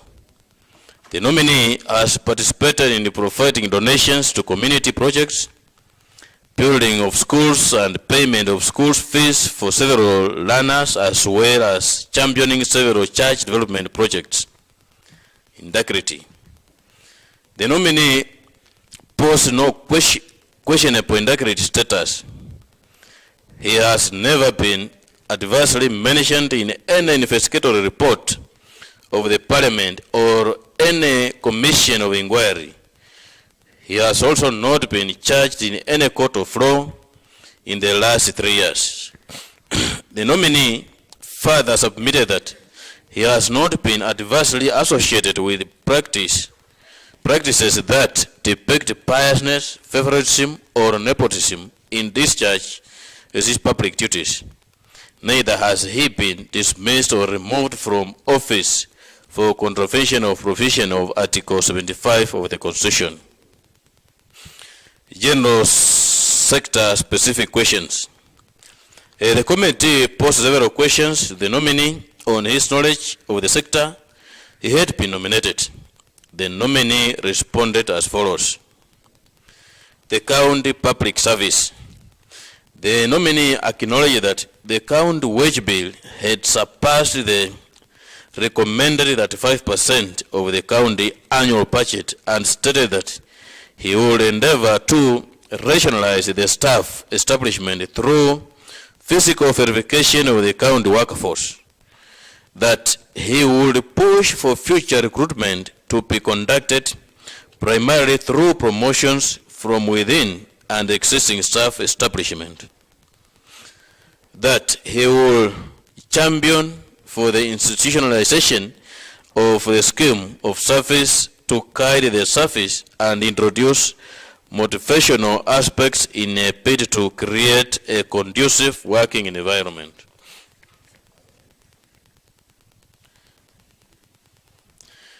Prudent financial management. The nominee informed the committee that if approved for appointment to the position, he will introduce prudent finance practices in the county, especially in terms of interest management and scaling down unnecessary expenditure. Information technology.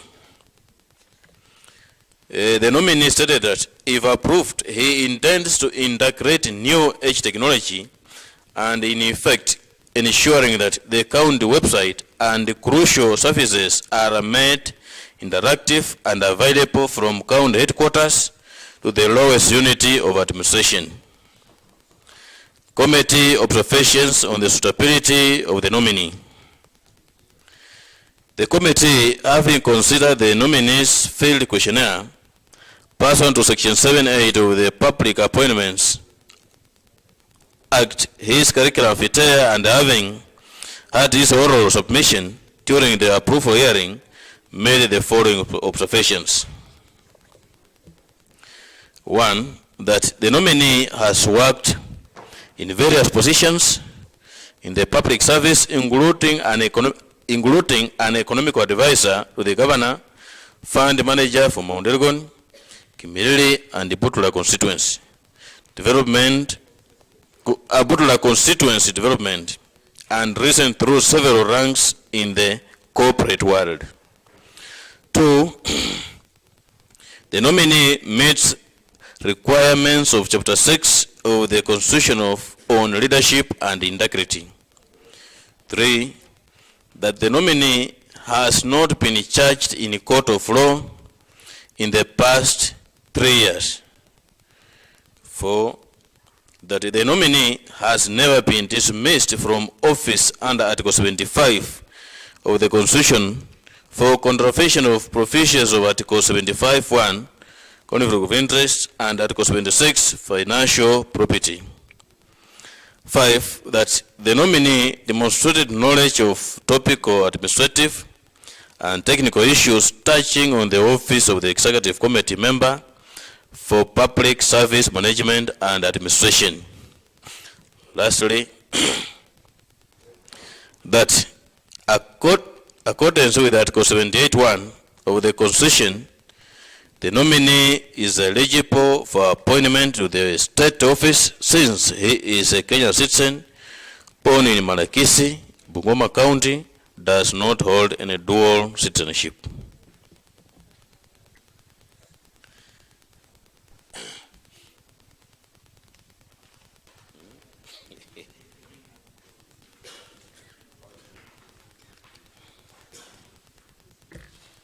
Mr. Speaker, the General Committee observations.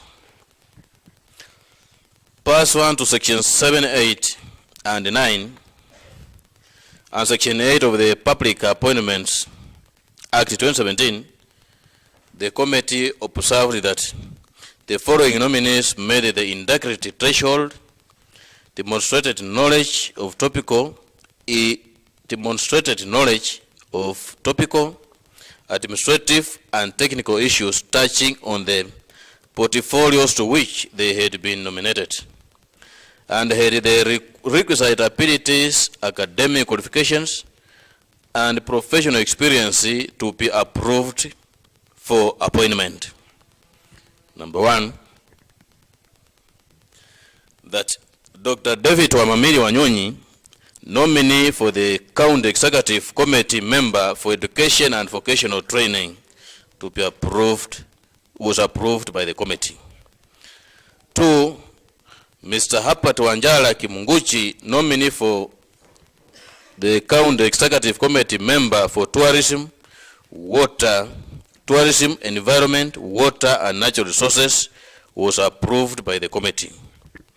Number 3, Mrs. Caroline Halai Makali, nominee for the County Executive Committee member for Trade, Energy and Industrialization, was approved by the committee. Number 4, Mr. Ponfenja Chengeki Chemaketi, nominee for the County Executive Committee member for Roads, Transport, Infrastructure and Public Works, was approved by the committee. 5, Dr. Andrew Ekesa Wamalwa, nominee for the County Executive Committee member for Health and Sanitation, was approved by the committee. Mrs. Nancy Charity Kibaba, nominee for the County Executive Committee member for Gender, Culture, Youth and Sports, was approved by the committee. Number 7, Mrs. Monica Salano Feather, nominee for the County Executive Committee member for Agriculture, Livestock, Fisheries, Irrigation and Cooperative Development, was approved by the committee. Number 8, Mr. Wekesa Douglas Asita, nominee for the County Executive Committee member for Lands, Urban, Fiscal Planning, Housing and Municipality, was approved by the committee. And lastly, Mr.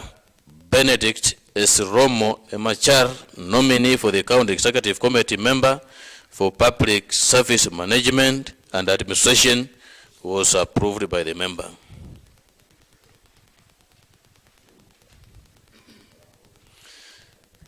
Committee General Recommendations.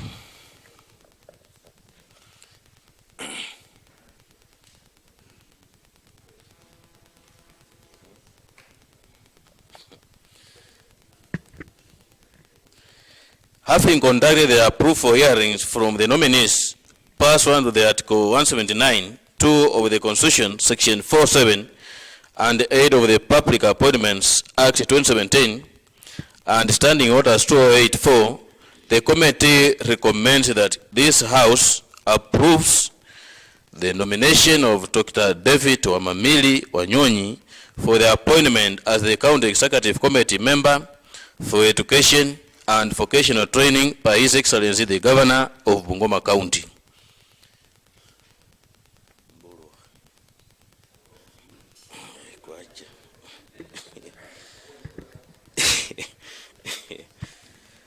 Number 2, that this House approves the nomination of Mr. Hapat Wanjala Kimunguchi for the appointment as a County Executive Committee member for Tourism, Environment, Water and Natural Resources by His Excellency the Governor of Bungoma County. 3,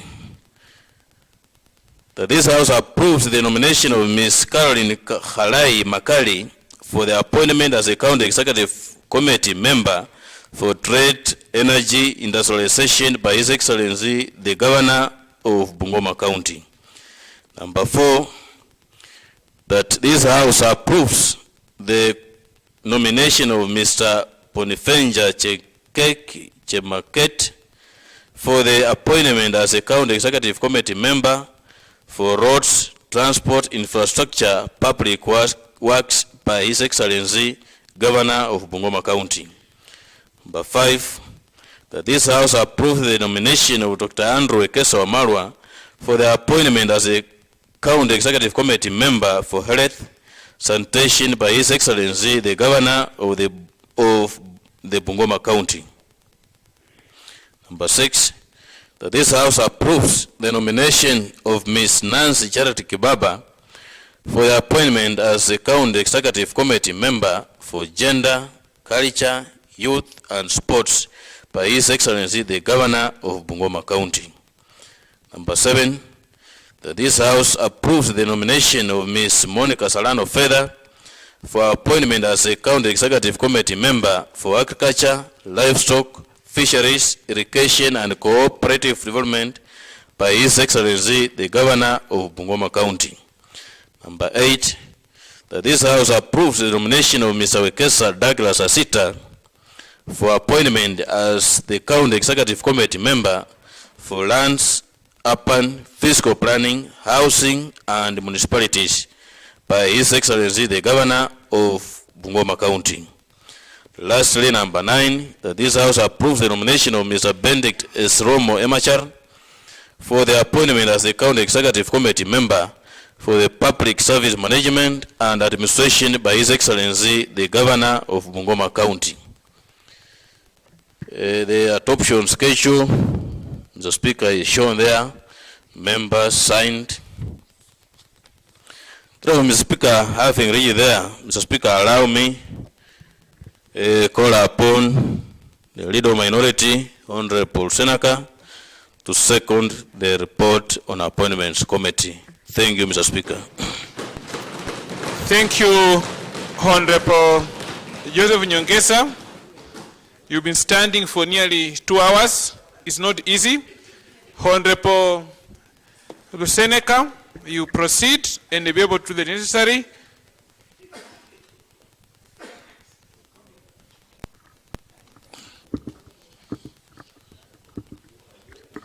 Thank you, Honorable Speaker. First, I want to take this opportunity to appreciate Honorable Nyongesa, the leader of my majority, for moving that motion. Standing here for 2 hours is not easy. So he has done a good job, and we appreciate as a House. Secondly, I also want to take this opportunity to appreciate the Committee on Appointments for the job they did. Interviewing the 9 nominees in 2 days, it was a difficult job, but they managed. That is why you have this report before the House today. And it's upon this House to approve or to make a decision on the nominees that were forwarded by His Excellency the Governor.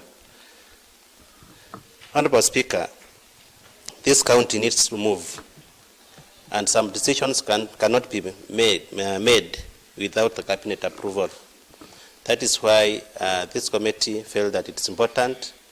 They left everything to focus on the nominees, the vetting of the nominees, so that we have the government in place, so that this county can move forward. Honorable Speaker, allow me to comment. Before I comment, I want to second the report and with a few comments. Honorable Speaker, when we were vetting the nominees, they gave us promises, and just allow me to share with this House so that the relevant committees can make a follow-up to make sure that whatever they promised, it is implemented. Honorable Speaker, when I start with Mr. Sasita, the nominee for lands. When he was here, we found out that some of the functions that are meant for municipalities, they are still being done by the CEC for lands. And he promised once his nomination is approved, he will move these functions to the municipalities to make sure that the municipalities run independently and the funds they receive are utilized effectively and efficiently. So the Committee on Lands make sure that to make a follow-up so that this one is implemented. When we look at health sector, and I'm happy Honorable George is here, the nominee promised that in Bungoma County, the referral hospital, we don't have an MRI machine, we don't have a CT scan. It was once brought here, and where it was taken, I don't know. I don't know what happened to it. So he promised that once in office, he'll make sure that we have the CT scan, MRI machine within 2 years, and the mental hospital to help our students who are undertaking medical courses at Kibabi University for their practicals. He also promised that each ward or each sublocation must have a dispensary. We have some sublocations that don't have those health facilities. So he promised that he'll make sure that at least each sublocation, they have a working dispensary, equipped, well equipped, and has drugs, enough drugs for the patients. So under the able leadership of Honorable George, I know he'll make a follow-up so that our people don't travel long distances to get medical treatment. When we go to roads, that is Mr. Chemaket. From the governor's speech, he also acknowledged that we have very few kilometers that are tarmacked out of 800 kilometers in this county. And Mr. Chemaket promised to do an inventory of all the roads in the county. With these rains, I know our roads are now getting impassable. So he promised to do an inventory once he gets into the office so that he can start fixing those roads that are not passable. Notably, Honorable Speaker, we have roads under SAFE. We've provided funds, and it's our desire that these roads should be advertised as soon as possible. Because when, if they advertise this month, I think by next month we have the contractors. By January they start working. Otherwise, if we delay, they may not be able to fix the roads during the rain season. So I think the chair of roads, once the nominee gets into office, have a meeting with them so that you can see how you can advertise those roads so that we fix them within this dry period. Honorable Speaker, the nominee also promised that since we have put a lot of money on the dual carriage, I think over a billion shillings, it is important to have this road completed so that the money that has been put there, it is used effectively. He also promised to fix the Misihu Brigadier Road. Those are major projects that we have put in a lot of money, county resources. So if left unfinished, we'll be doing a disservice to our residents. So the Committee on Roads, please kindly make a follow-up so that those things are done. Honorable Speaker, when we got to water, Mr. Kibunguchi, he was once a chief officer in roads. We know what he did, and this time he has been promoted and nominated to head the water department. He also promised us that because he's going to fix the water problem in our wards, we already have a rig. We need a proper management of that rig so that it gets to every ward and so that our people can get water, good drinking water. So the chair of tourism, I think my chair, Honorable Pora, kindly make a follow-up with that so that we can fix some of these things. We had a special nominee, Honorable Speaker. I'm calling her special nominee because I think she's the youngest from Kapchai, Caroline Makali. From the report, the committee noted that she has average experience. Average meaning that she is not well exposed, but from our investigation and our interrogation, this lady is willing, she's able and willing to learn.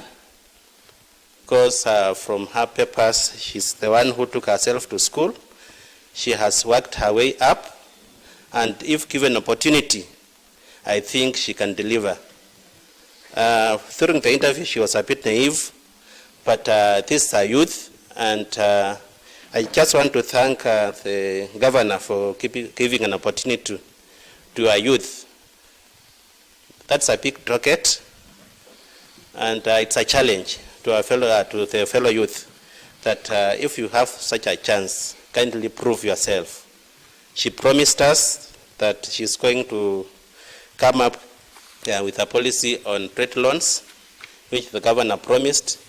This one will be combined with the Hustler Fund. I think once we get the two funds, they'll be able to help our people do some kind of business.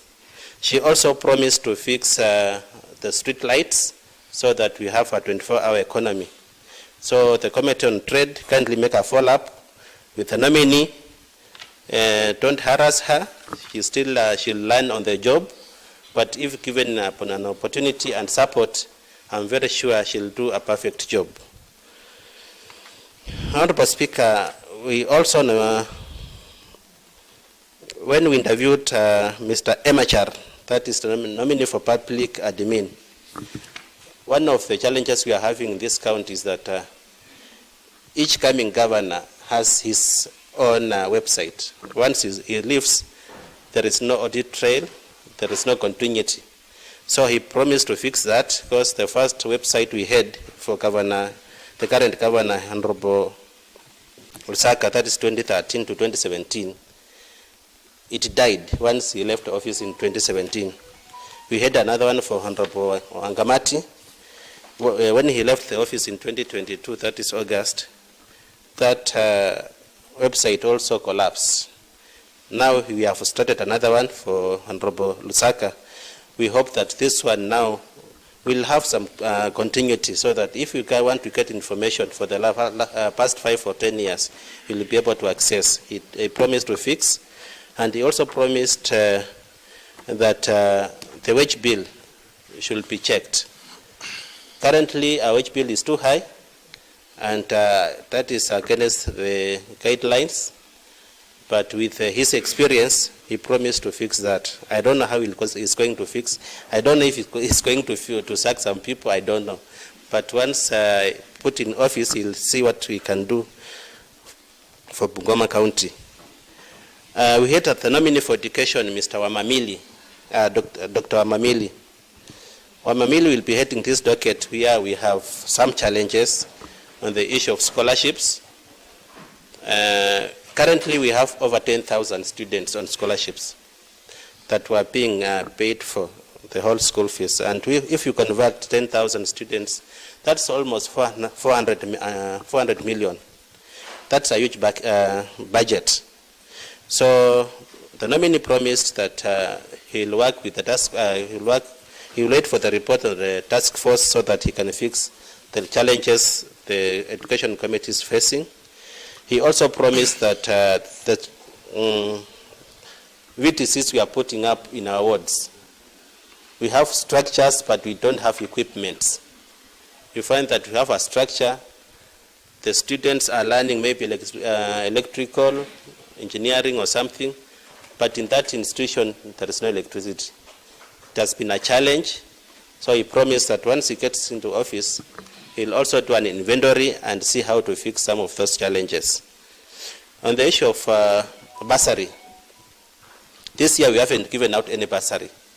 So it is upon the Committee on Education to fast track and to meet the nominee so that they can work out on the issue of the bursary. Currently, the last financial year we gave out, I think, 3 million. Each ward was given 3 million. And we had budgeted, I think, for 4 million for this financial year, which we haven't received in our wards. So most students are at home. And the challenge we are having is that the students are starting exams, I think, in the next 2 weeks. I'm very sure that we can process the bursaries within 2 weeks to give the students. So I just want to request the nominee, once he assumes office, they talk to the students or the principals in these schools so that they can allow the students to be in school as we sort out the issue of the fees. So the Committee on Education kindly make a follow-up on that. Lastly, Honorable Speaker, when we interrogated Monica Feather, the agriculture nominee, she was once in agriculture as a chief officer in 2013 to 2017. She moved to education in 2018, and she's back now as a CEC.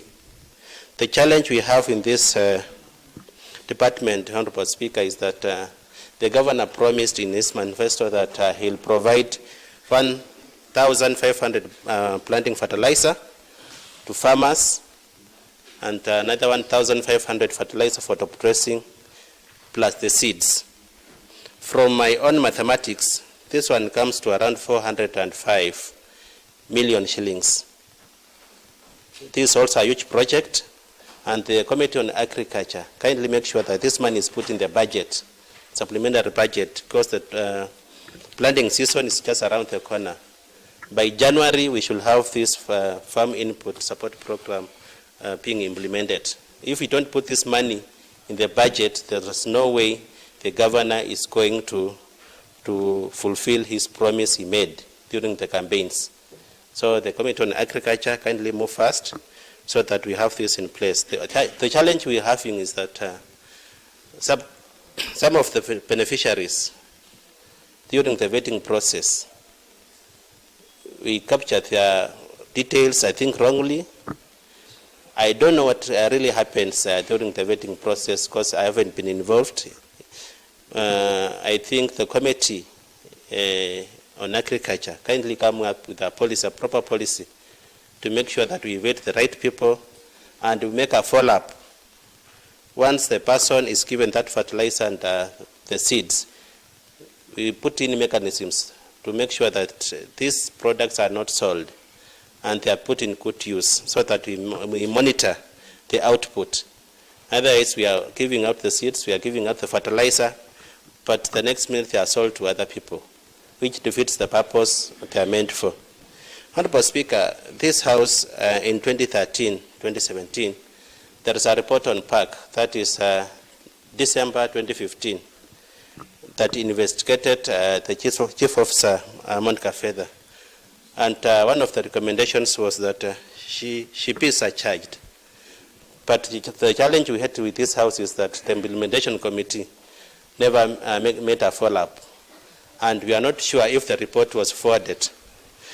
Equally, in 2018, we also have a PAC report that investigated this nominee, Monica Feather, and one of the recommendations was that she should not hold any public office until cleared by DCI. Fortunately enough for her, this committee was only looking for the past 3 years. So I think she's just lucky that we didn't go deeper. Otherwise, I don't think that this committee could have approved her nomination. But basing on that, I just hope that she's not also involved in any investigation in this third regime. Because the first regime she was, second regime she was, and this third regime, I think she should have learned her lessons to do the right thing at the right time. Otherwise, I just want to second the report and encourage the nominees that once appointed, let's work for Bungoma people. Because most of the nominees, we learn from the past. In 2017, we did the same process, and these nominees, when they got into office, some even being summoned by this House, they never appeared. But I'm happy that the nine nominees we vetted, they all promised here, and it's on a record, that any invitation or any summons that will come from this House, they will be respected. So I just want to wish them well, if this House approves, so that this county can move forward. Thank you, Honorable Speaker. Thank you, Honorable Luseneka. Honorable members, I'll now proceed and be able to propose a motion for debate. Honorable members, a motion was moved and seconded that the House adopt the report by the Committee on Appointment on the vetting of the nominees for appointment to the offices of the County Executive Committee members as follows. The committee recommends that the House approves the nomination of Dr. David Wamamiri Wanyonyi for the appointment as a County Executive Committee member for education and vocational training by His Excellency the Governor of Bungoma County. Number 2, the committee recommends that this House approves the nomination of Mr. Herbert Wanjala Kibunguchi for appointment as the County Executive Committee member for tourism, environment, water, and natural resources by His Excellency the Governor of Bungoma County. Number 3, the committee recommends that this House approves the nomination of Ms. Caroline Halai Makari for appointment as the County Executive Committee member for trade, energy, and industrialization by His Excellency the Governor of Bungoma County. Number 4, the committee recommends that this House approves the nomination of Mr. Bonivenja Chenkek Chemaket for appointment as the County Executive Committee member for roads, transport, infrastructure, and public works by His Excellency the Governor, Bungoma County. Number 5, this committee recommends that this House approves the nomination of Dr. Andrew Wekesa Wamalwa for appointment as the County Executive Committee member for Health and Sanitation by His Excellency the Governor of Bungoma County. Number 6, the committee recommends that this House approves the nomination of Ms. Nancy Charity Kibapa for appointment as the County Executive Committee member for Gender, Culture, Youth and Sports by His Excellency the Governor of Bungoma County. And number 7, the committee recommends that this House approves the nomination of Ms. Monica Salano Feather for appointment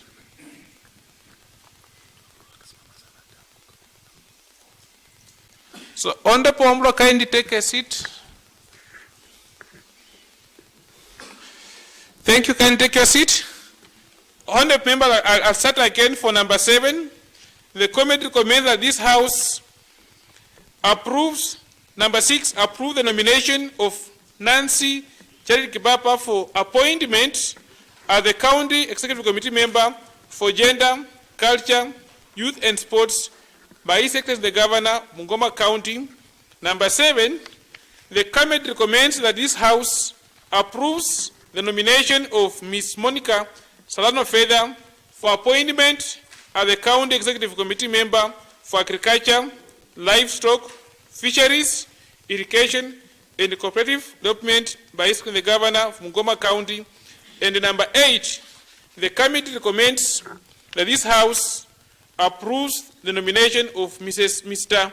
Wekesa Douglas Asita for appointment as the County Executive Committee member for Lands, Urban, Physical Planning, Housing, and Municipalities by His Excellency the Governor. And lastly, the committee recommends for approval the nomination of Mr. Benedict Esiromo Emachar for appointment as the County Executive Committee member for Public Service Management and Administration by His Excellency the Governor. I propose.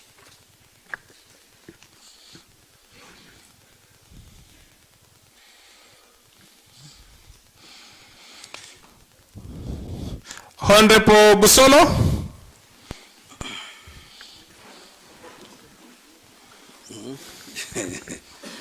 Honorable Speaker, first of all, I want to applaud the Committee on Appointment, where you chair as yourself and the Majority Leader and other members of the committee for doing a commendable job. In fact, Mr. Speaker, when the Minority Leader, he has enumerated almost everything in detail for every member. I had requested my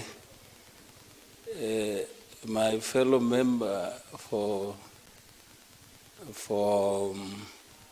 Kabula and Misihu that you just put a question so that we so that we just pass the names, because from the onset there was no member, because we are here, we represent the public, and nobody in the public brought a memorandum for objection. So as people's representative, Mr. Speaker, I wish to urge this House that we don't dwell on this, we pass the names, because His Excellency the Governor saw it prudent that those 9 nominees are capable and they will support his development agenda in our county of Bungoma. So I don't want to labor much, Honorable Speaker, just to request my colleagues, especially from Kenya Kwanza, that we support. Then we move forward. Honorable Sudi, once we have names here, it becomes the properties of the House, not any of the factions of the House. Speaker, I know that, but you see, I'm a whip for, I'm talking as a whip for majority coalition. So I cannot miss to say that. Yeah. That we kindly, yeah, you see, Speaker, that is an area that we cannot miss. My colleagues, let's pass the names. And what I'll finish by saying that the CEC members, let them serve all members equally in their respective departments, so that as members, nobody should be disadvantaged. I rest my case, Honorable Speaker, by supporting. Thank you. I'll be going by your list here. You are looking in. I'll go to Honorable George Makari.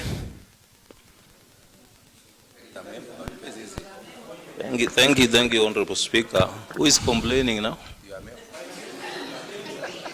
Being Honorable members, there is no bar for a member to come and say what you feel like saying now. Honorable Speaker, thank you. Can I allow him, Honorable Speaker? No, it's me to allow him, please. Okay.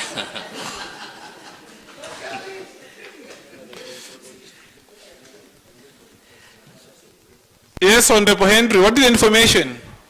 The Speaker, may I inform the House that... Honorable, that line, just avoid it, please. I know where you are heading to. Honorable Speaker... I'm aware you are heading. Kindly leave that area. I know you are looking at the last page. Kindly just leave that area. Now I know where he's going to.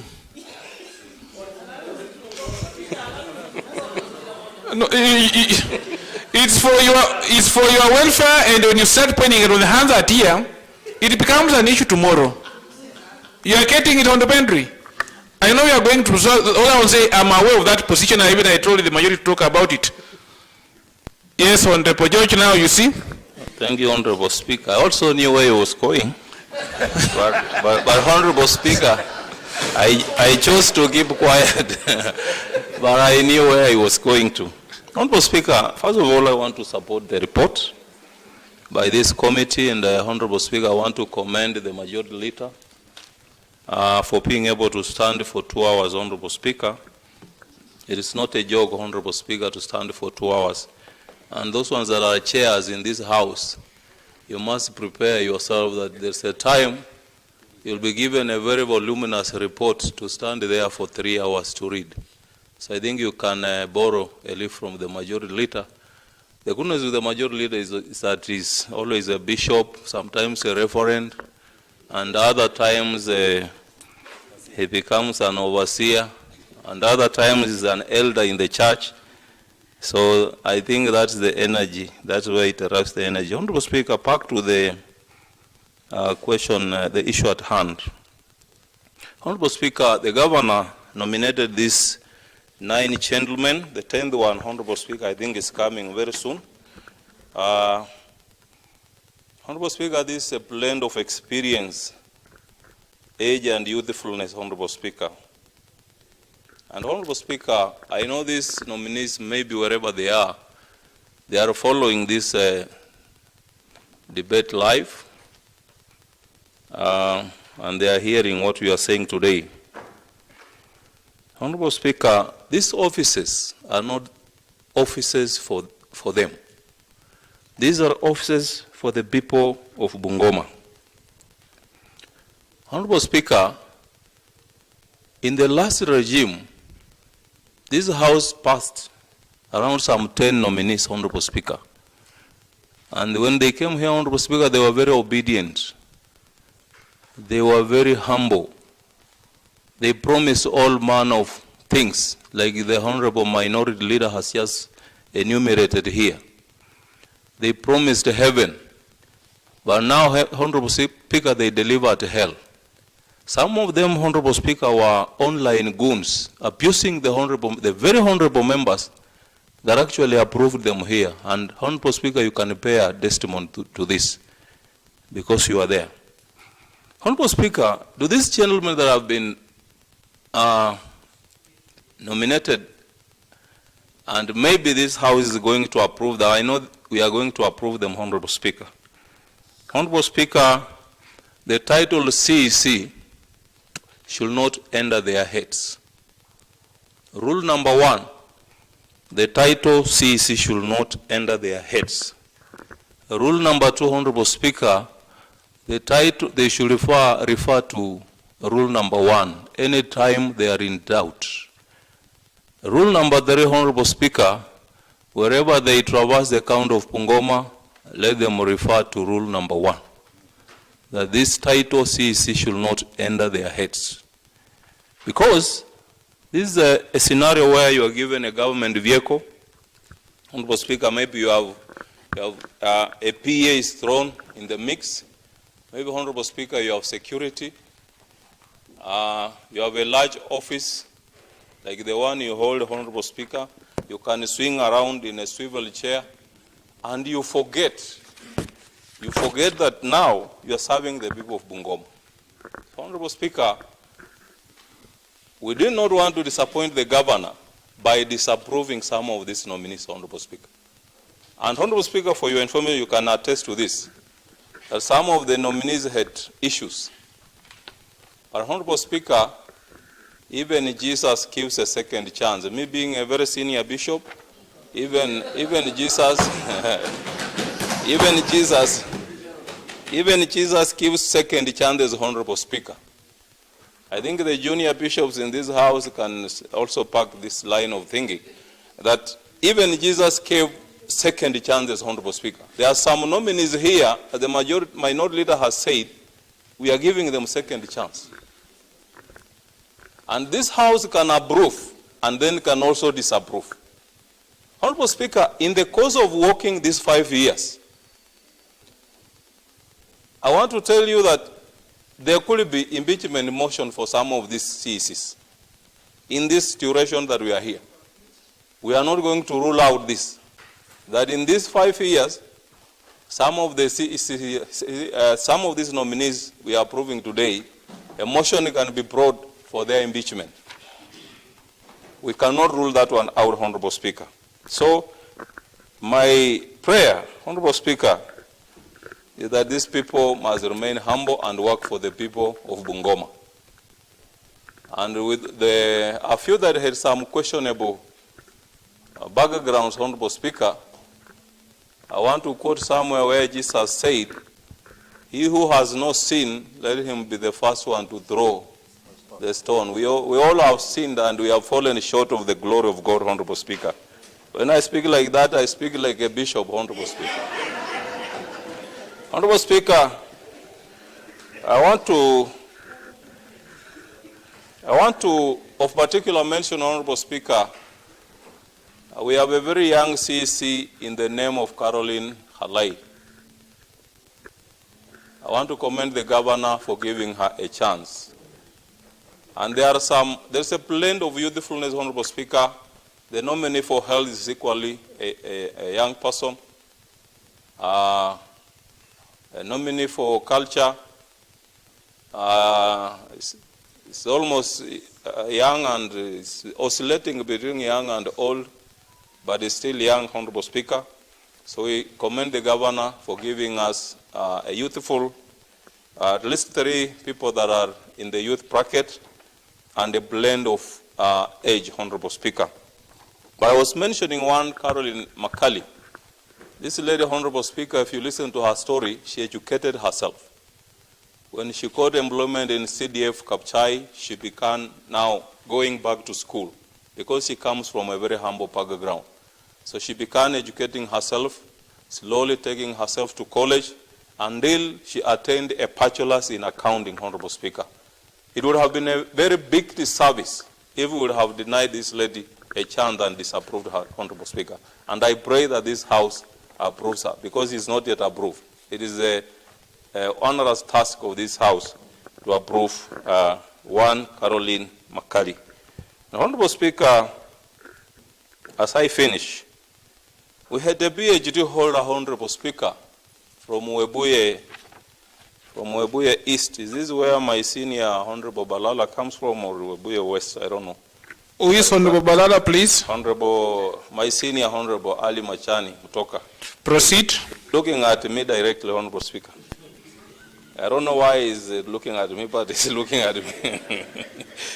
Honorable Speaker, we have this gentleman called Dr. Mamili. Wamamili. He's a a professional in the field of education. Honorable Speaker, you can attest to this house that the guy had the worst handwriting north of the Sahara and south of the Limpopo. But again, Honorable Speaker, we are not basing our approval on the handwriting. He's a PhD holder, but one of the worst handwritings we ever saw. You can know that you can. But Honorable Speaker, he's qualified for the job, and it's our prayer that we nominate him, we approve him in this House, so that, Honorable Speaker, he begins the job of approving issues to do with the bursary and the scholarships, so that the county can move ahead, Honorable Speaker. Honorable Speaker, being a member of this committee, I want to support the motion and pray that this House approves these nominees. Thank you, Honorable Speaker. Thank you, Honorable Magari. I'll just be going as per your requests online here, Honorable Miri Masungo.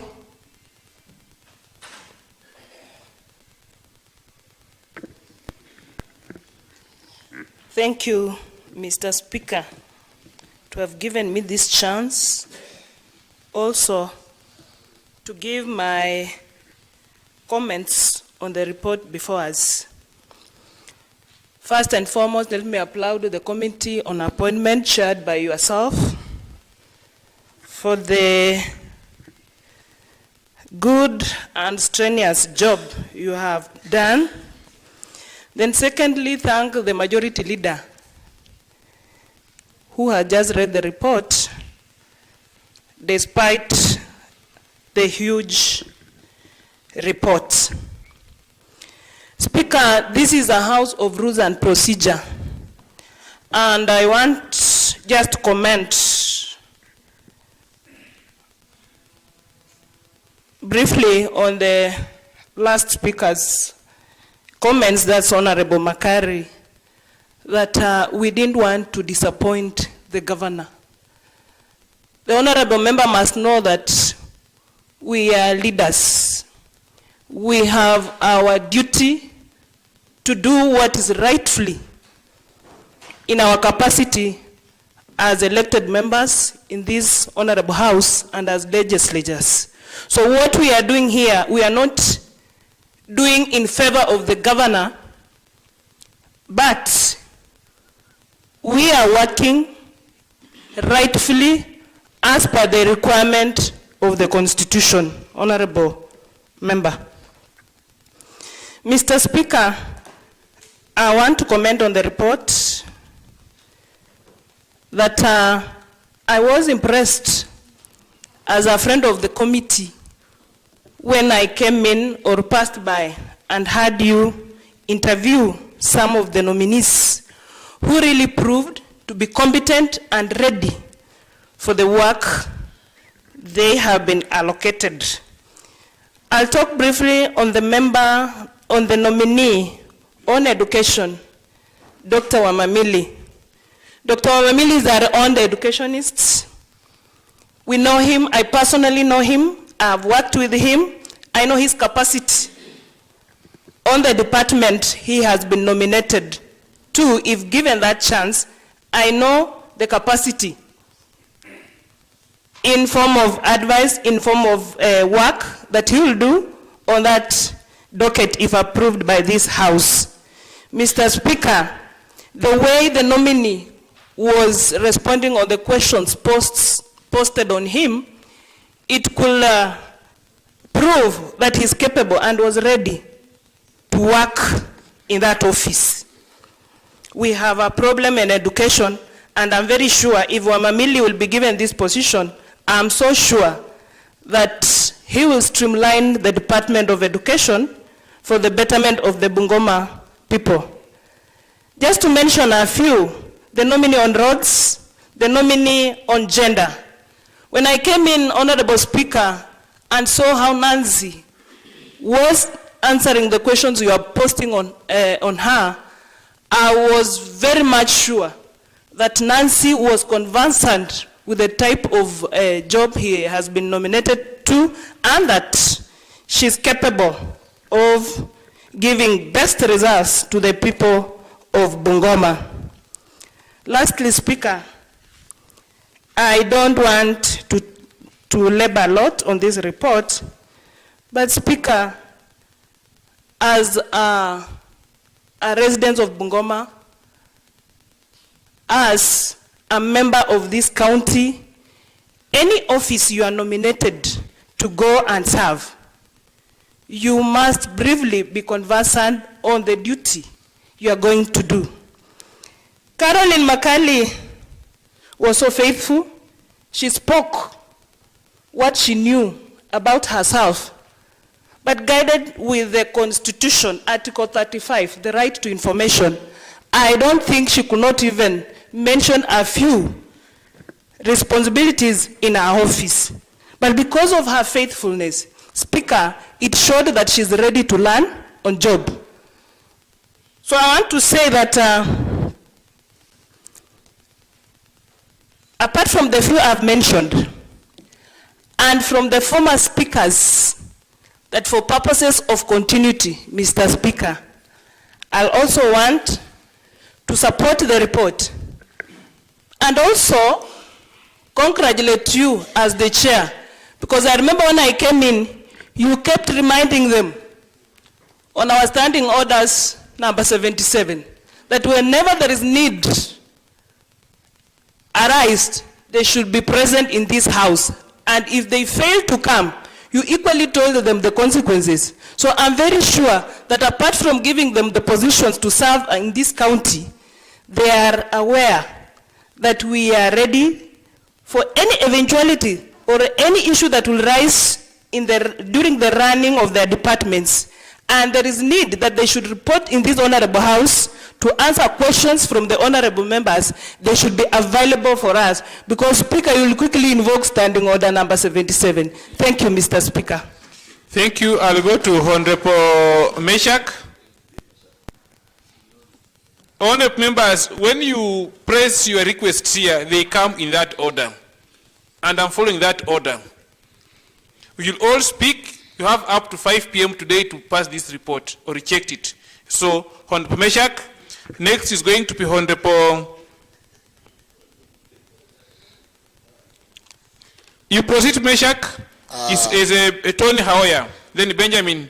Asante sana Mheshimiwa Speaker kunipa pia nafasi niongee machache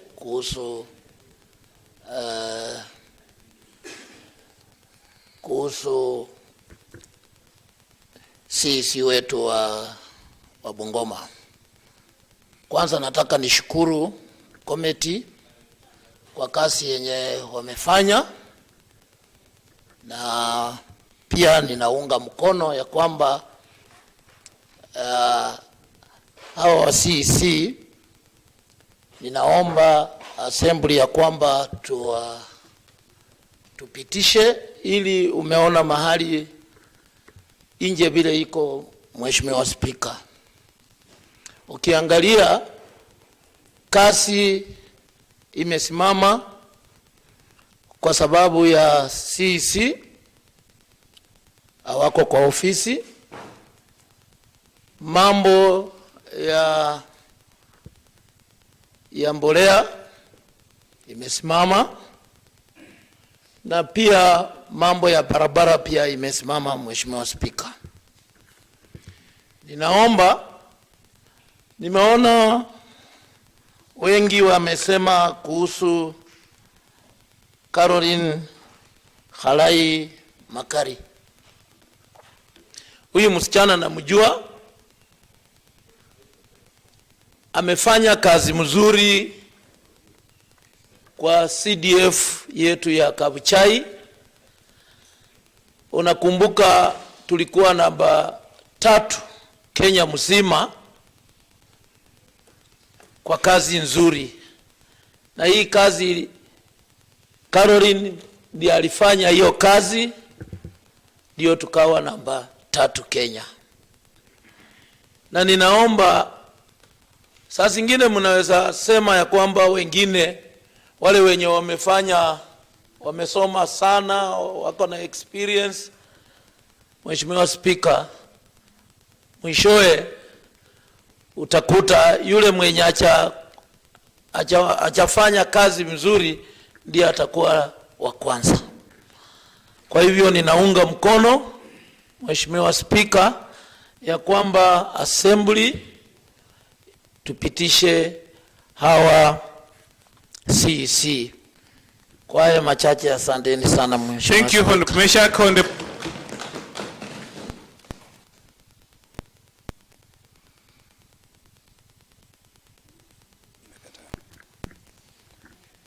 Asante Mheshimiwa Spika. Mwanzo niruhusu niseme ya kwamba wahenga walisema siku njema huonekana asubuhi. Leo ni siku njema kwa wakazi wa Bungoma kupitia kamati ya uteuzi ambayo inaongozwa na wewe. Mheshimiwa Spika, Biblia pia inasema ya kwamba Mungu ni Mungu ya yatima na Mungu wa wajane. Ukitembea nami katika ukurasa wa ripoti hii, ukurasa namba 19, utapata kwamba msichana Caroline Halai waliwasema wa kwanza kwamba ametoka katika mazingara magumu. Mjue ya kwamba ni mtoto yatima, hana baba wala mama, akajielimisha, na ikawa ni kwamba mwaka wa 2016 nikapata fursa na nafasi ya kuwa mmoja wa wanafunzi pamoja na Caroline Makali katika chuo kikuu cha Kibabi. Nilikuwa na wasiwasi kwamba pengine tume hii ya uteuzi ingetupilia mbali jina ya mtoto yatima, lakini Mungu si admani. Leo hii imekuwa ni furaha isiyo na kifani kuona kwamba Mungu kupitia kamati hii ya uteuzi ilimkumbuka mtoto yatima. Mheshimiwa Spika, ninapoangalia majina ambayo yamesomwa ikizingatia jinsia pamoja na umri, Mungu aliwashukia nyinyi wanakamati na mkaangalia mabibi na mabwana ambao leo hii bunge hii ikiwapitisha itakuwa ni mfano bora katika jimbo hili la Bungoma. Mheshimiwa Spika, Waswahili husema pengine mkiwa na watoto mapacha lazima mtoto wa kwanza atatoka. Nilikuwa na dukuduku wa moyo kwamba pengine Sirisha hatuna lolote, na kwa sababu tuko mapacha wawili, Kapchai na Sirisha, mtoto wa kwanza Kapchai tumepata mawaziri wawili. Lakini nilipokuwa nikitembea aste katika ripoti hii, nikaona kwamba pia Sirisha hatukuacha yatima. Ukienda nami katika ukurasa wa 38 unampata gwiji Emma Char akiwa amezaliwa eneo bunge ya Sirisha, mtaa wa Malakisi, na hapo ni Kongole. Mheshimiwa Spika, Mheshimiwa Spika, tukienda kuidhinisha majina haya, kuna machache pengine ambayo nimeaona katika ripoti hii Mheshimiwa Spika, na kwa sababu ni desturi itawekwa katika maktaba ya assembly hii ama bunge hili, Mheshimiwa Spika, mniruhusu tutembee nanyi katika ukurasa wa 15 ambapo Mheshimiwa Spika, ni dhahiri shahiri kwamba ikiwa ataidhinishwa na inasemekana yeye ni mkufunzi katika chuo kikuu, itabidi basi awache moja. Hiyo ni katika ukurasa wa 15. Ninayemwongelea ni yule ambaye anaidhinishwa kusimamia elimu. Katika ukurasa huo inasemekana yeye bado ni mkufunzi. Mheshimiwa Spika, Nitatembea na wewe hadi ukurasa wa 19 na 21 mtawalia. Mheshimiwa Spika, haya naelekeza kwa waandishi wa komiti ama wa kikao ambayo mlikaa, kamati ile. Mheshimiwa Spika, tunaambiwa katika ukurasa wa 19 kwamba amekuwa akifanya kazi katika constituency ama eneo bunge ya Kabuchai kuanzia mwaka 2013.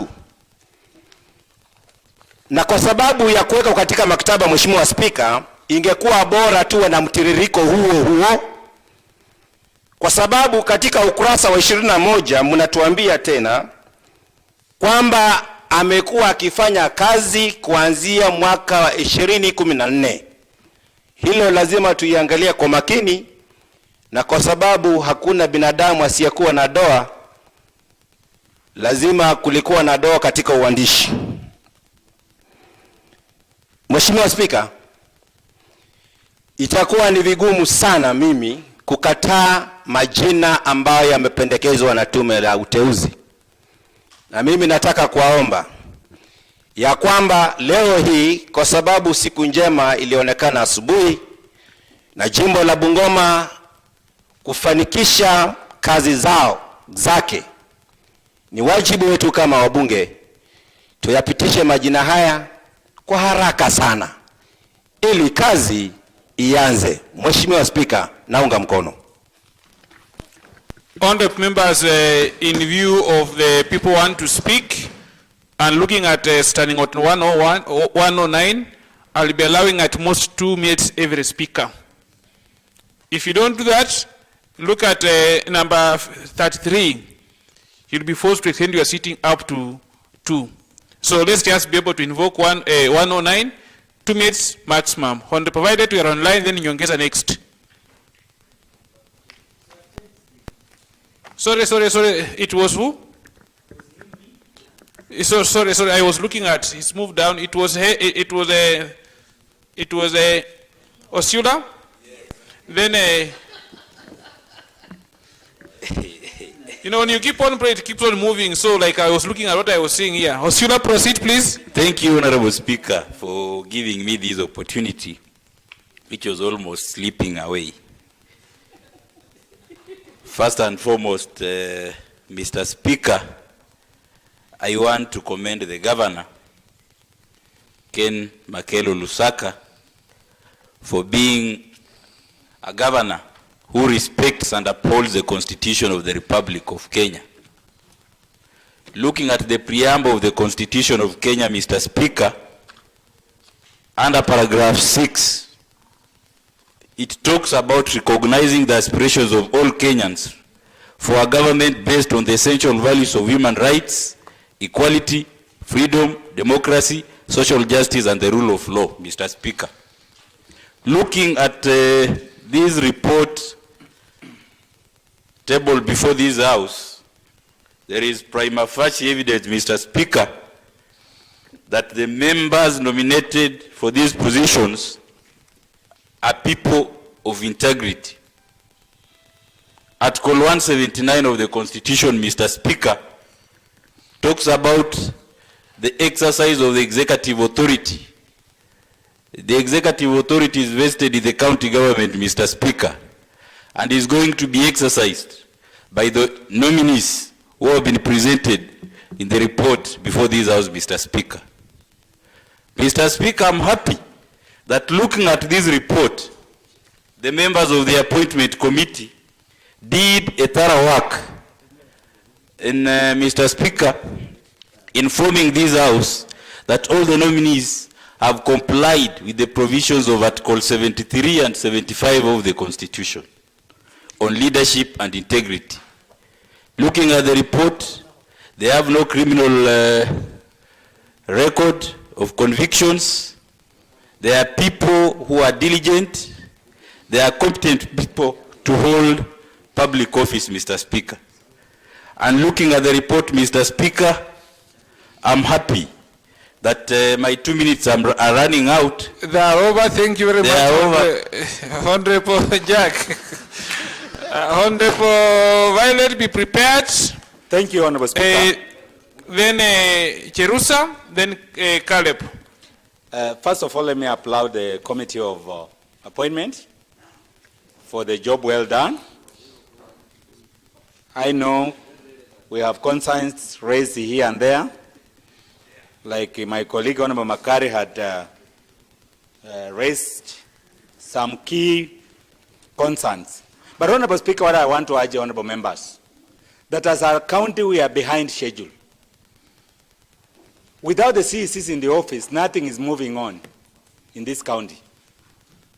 There are several resolutions that are supposed to be made by the CECs, including the supplementary, so that we are able to move ahead and implement the projects. As we talk, the procurement process is behind. And therefore, I don't see why we should take a lot of time trying to please ourselves by actually applauding those appointed from our areas. Some of us might not have benefited, yes, but my personal interest is beyond Bungoma County. At the end of the day, this is a decision by the governor, and we have to give him his choice. I will therefore want to request my colleagues that without wasting a lot of time, we approve this list so that we let our governor continue with the work. Thank you, Honorable Speaker. Honorable Violet. Thank you, Speaker. Then Violet, then Jerusa. Thank you, Honorable Speaker, for also giving me the time to say something on this report.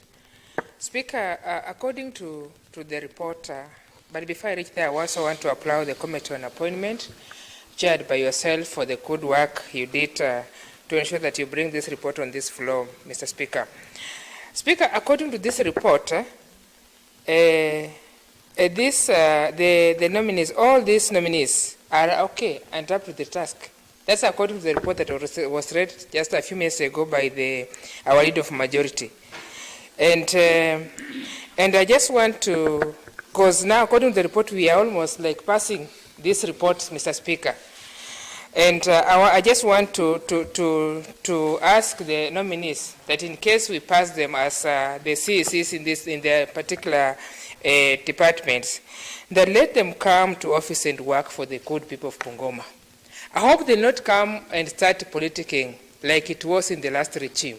So that we are able to come together with the executive, as the assembly and the executive, we are able to come together and work and serve the good people of Bungoma, and so that by the end of our 5 years, we'll have a report to give to our people of Bungoma. And number two, Mr. Speaker, I just want to talk about Dr. Omamili, who is well known to me. He comes from my ward. I know Omamili, and like the way a few colleagues have just said that most of these nominees then could be orphans, because I know Dr. Omamili is another orphan who was brought up by one parent and from a very humble family. And it's somebody we know, as a community, we know Omamili as a man of very few words. And when it comes to working, he's a hands-on person, Mr. Speaker. I don't know about his handwriting, like commented by one of the colleagues here, that about his poor handwriting, but I believe there is nothing in our handwriting. What we want to see from Dr. Omamili is to ensure that he takes the Department of Education to a better place than it was before. And I'm sure, the way I know Omamili, he will ensure that education is taken to where it is supposed to be. And I'm sure he's going to ensure that all the orphans and others needy students and parents who need the support from the Department of Education get what belongs to them. They get bursaries, scholarships, and what have you. And lastly, Mr. Speaker, I don't want to support the issue of maybe coming up with impeachment motions in the near future. I just want to beseech these guys. Honorable, that line you leave it because he said in case. Yeah, that's what I'm saying, Mr. Speaker. Yes. I don't want us to. I just beseech these nominees that let them not tempt us to start coming out with these impeachment motions, to remove them from offices, Mr. Speaker. We want to work. We want to serve our people. We don't have time to start like quarreling and coming up with these motions, Mr. Speaker. So it is just up to them to work and ensure that they do what's supposed to be done by them and take their respective departments to where it's supposed to be. And I'm sure as Assembly we'll be able to support them. We support the government because we want this government to work. Government has only 5 years in office. We don't have time to waste in such like crisscrossing with the governor, maybe conflicts between the MCS and the governor, and yet we only have very few, 5 years, not very far, Mr. Speaker. Most of us are still very young. Like myself, I'm still very young, Mr. Speaker. I want to come back in this Assembly in 2027 again, Mr. Speaker. So, Mr. Speaker, I support the report, and the Speaker, looking at the mood of this House, we don't need even to debate much. Honorable members, let's avoid being mischievous after contributing. You are saying the mood. Before you are very anxious, you want to speak. So let's just allow all of you speak.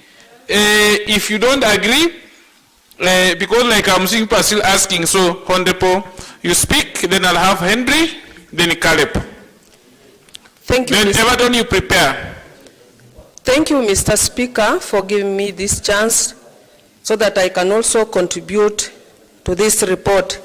First of all, I want to appreciate and applaud the Committee on Appointment. They have done good work.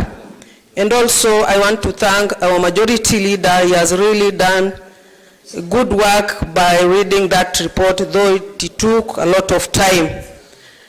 I want to thank my people of Milima for trusting me and giving me this chance to come and represent them in this honorable House. Mr. Speaker, sir, I will not have a lot to talk over this report, but I want to thank you as the chair of that committee. I happened also to have time and sneaked into this House. And you did not sneak, you came in. We don't allow sneakers, we just came in to listen to it. Yes, Thank please. you, Speaker. I came into this House and I saw how the ground was hot. And really those nominees were up to task and they knew what they were doing. Maybe I will be really concerned on the side of health and roads.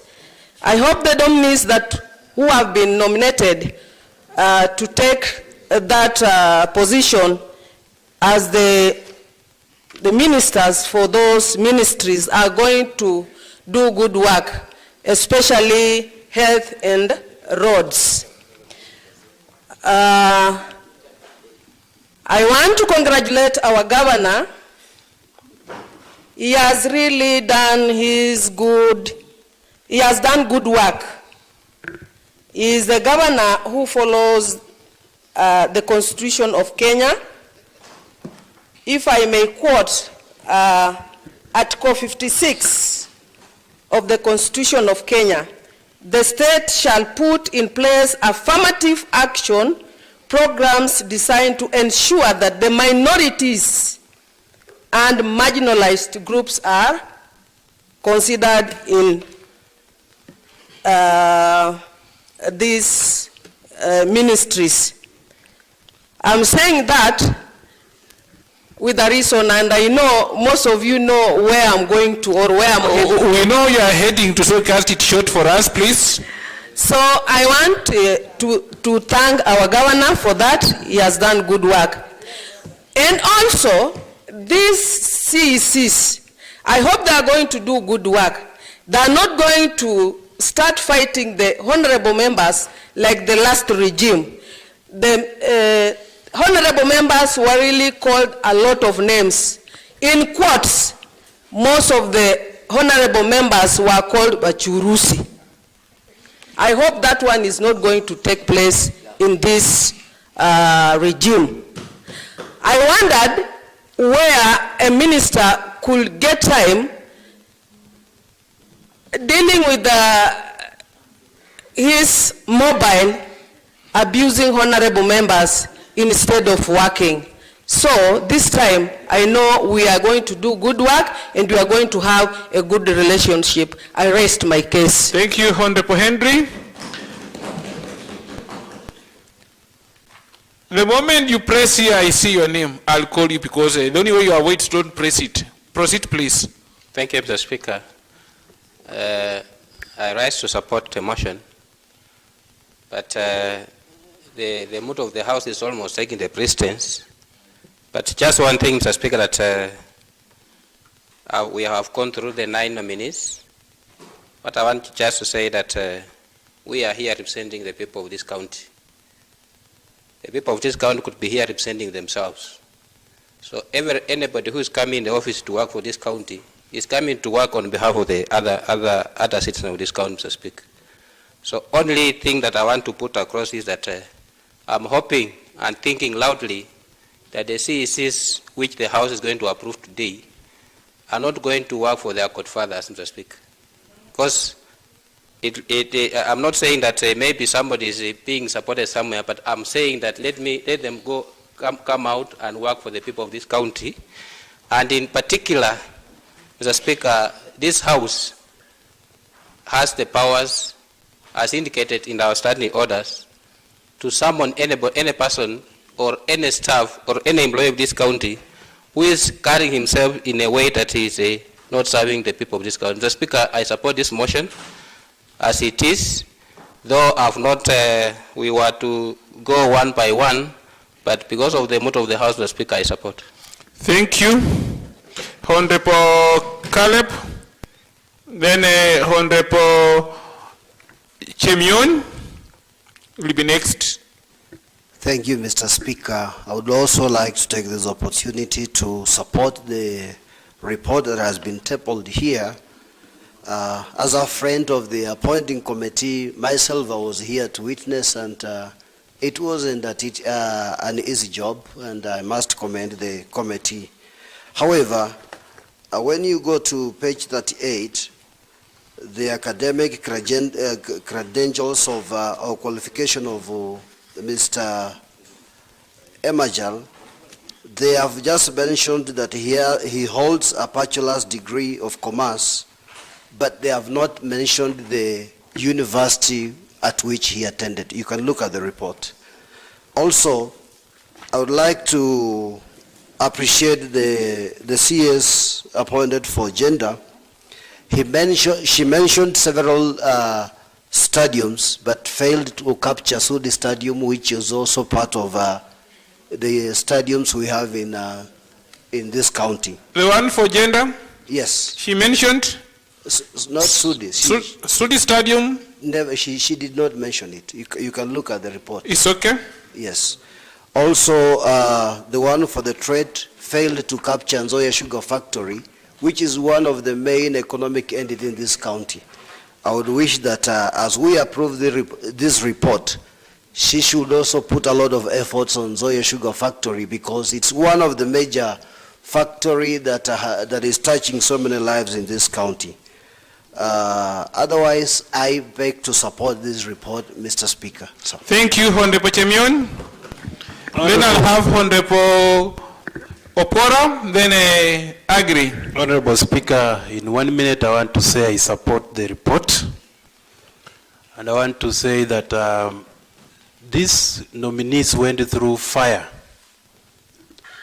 They were grilled. We tested them. We tested their temperament. We tested their IQ. We tested almost every aspect that was supposed to be tested. And we ask that you approve them because they proved themselves able to handle those dockets. Thank you, Speaker. Thank you. Honorable Pora, then Agri prepare. Thank you, Mr. Speaker. First of all, I wish to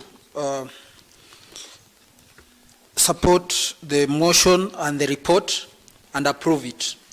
I just want to take this opportunity to say that a lot of wisdom was used, first of all, in the appointment of the nominees from the governor, and then from the committee that vetted them. And I believe all the honorable members agree that we see a vast of experience and academic qualification from all the nominees. There's regional balance across Bungoma County, and I see a face of Bungoma County among all the nominees. I see gender balance, and the age variation, which is very key. And maybe to also point out one nominee who apparently is the youngest and most spoken about, CEC Karo Halai. I agree with the Honorable Museveni that indeed her performance, practical work at the constituency level made Kabuchai to be among the top 3 constituencies in Kenya. So let us not focus on how the interview was, because I know it's only through practical work and experience that lead the young Honorable Pora, ours was not an interview, was waiting.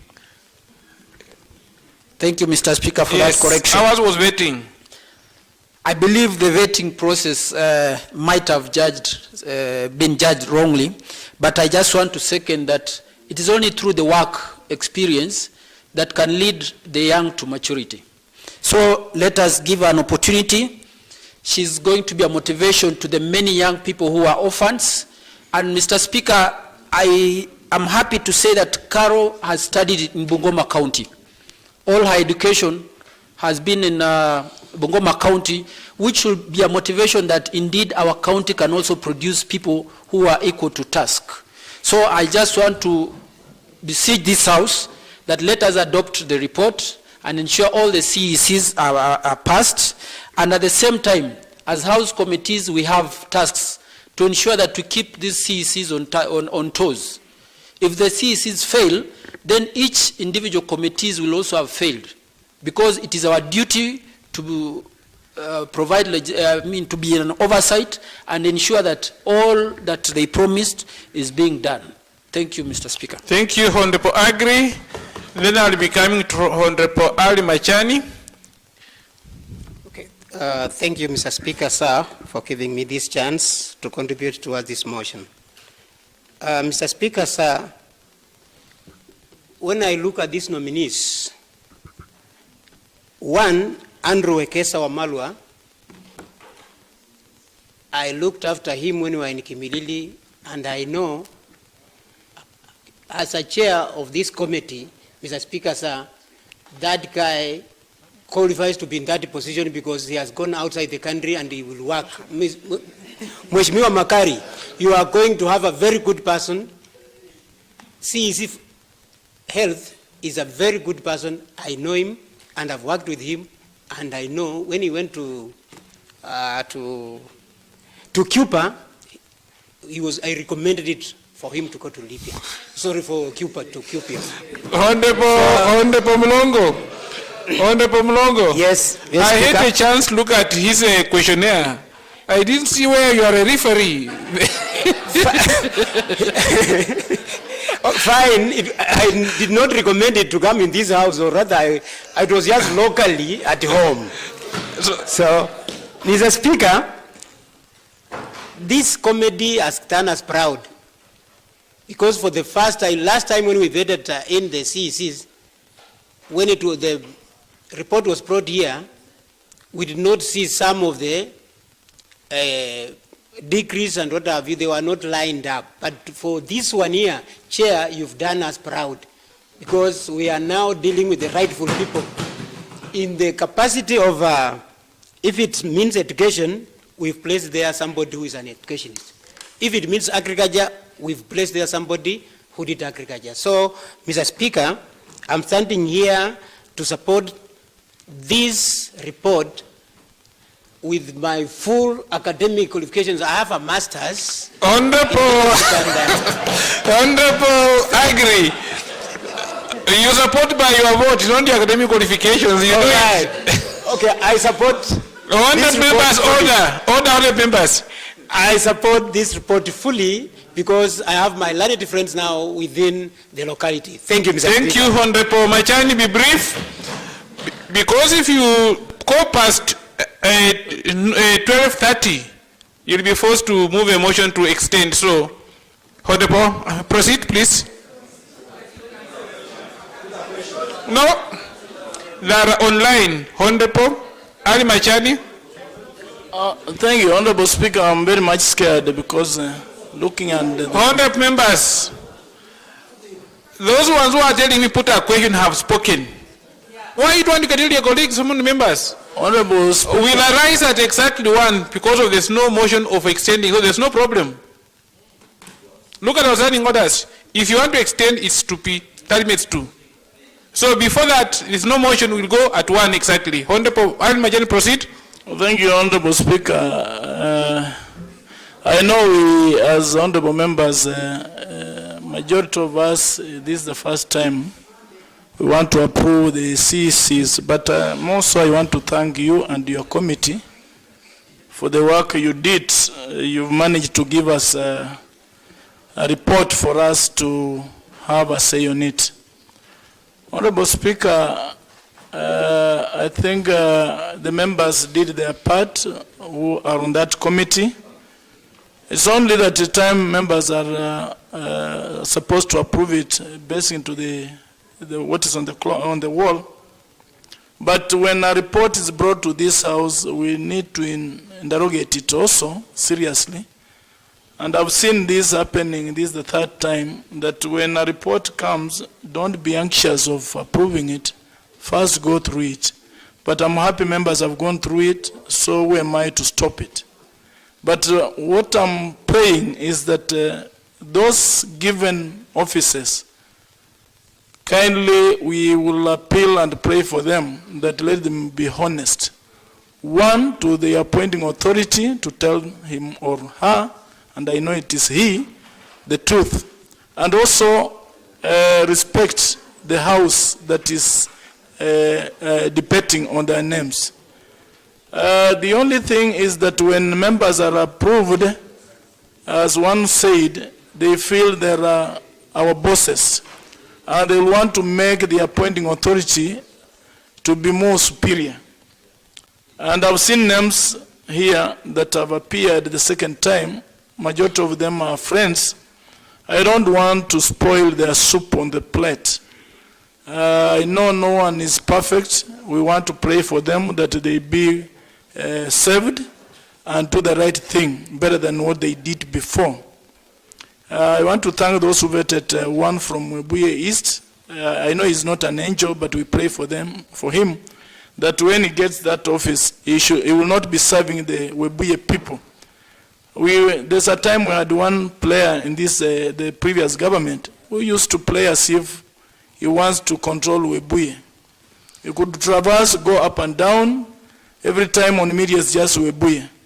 So I am praying, I'm happy that those appointed, they come, there's one who comes from Webuye East, but not in my ward. I've never been privileged to have one from my ward.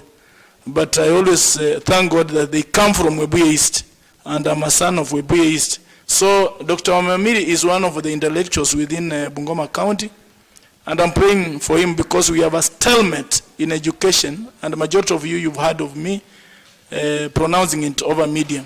The issue of scholarship, the people who are suffering, let me hope that when he comes in, he will unlock and guide the executive on what to do best, not witch-hunting, not on hearsay. Speaker, I don't want to rubbish, I don't want to poke holes, I don't want to talk much, because what you did, we feel it is for the good taste of our people, and we want to say those who will get those offices, kindly consult, kindly follow the law, kindly, if given that office, don't use that office to campaign to become a member of parliament, to campaign to become an MCA, or incite people against elected leaders. What I've seen in the 2 periods of leadership, and this may not be angels. Those who are celebrating that these people are... Thank you, Honorable Ali Machani. Honorable Mtiambu. 2 minutes, please. I said earlier on, yours has gone to 5. Honorable Mtiambu.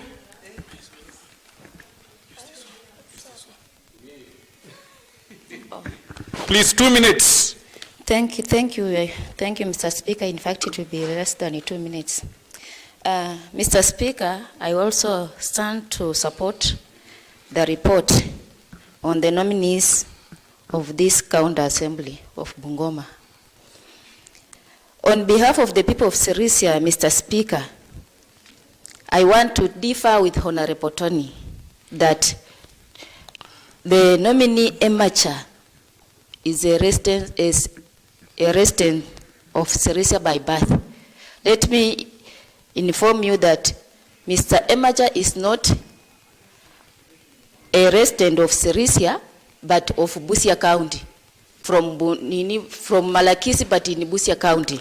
2, Mr. Speaker, I want to say that Honorable Nancy Kibaba is also a resident of Kapchai, but not Sirisia. That's to say, in general, that we people of Sirisia, on behalf of Sirisia people. Honorable Mutiambu, you are a member of the committee. Yes, I'm a member of the committee. And the nominee was here and he was able to clarify. But we can confirm from the ID card of Mr. Emaja.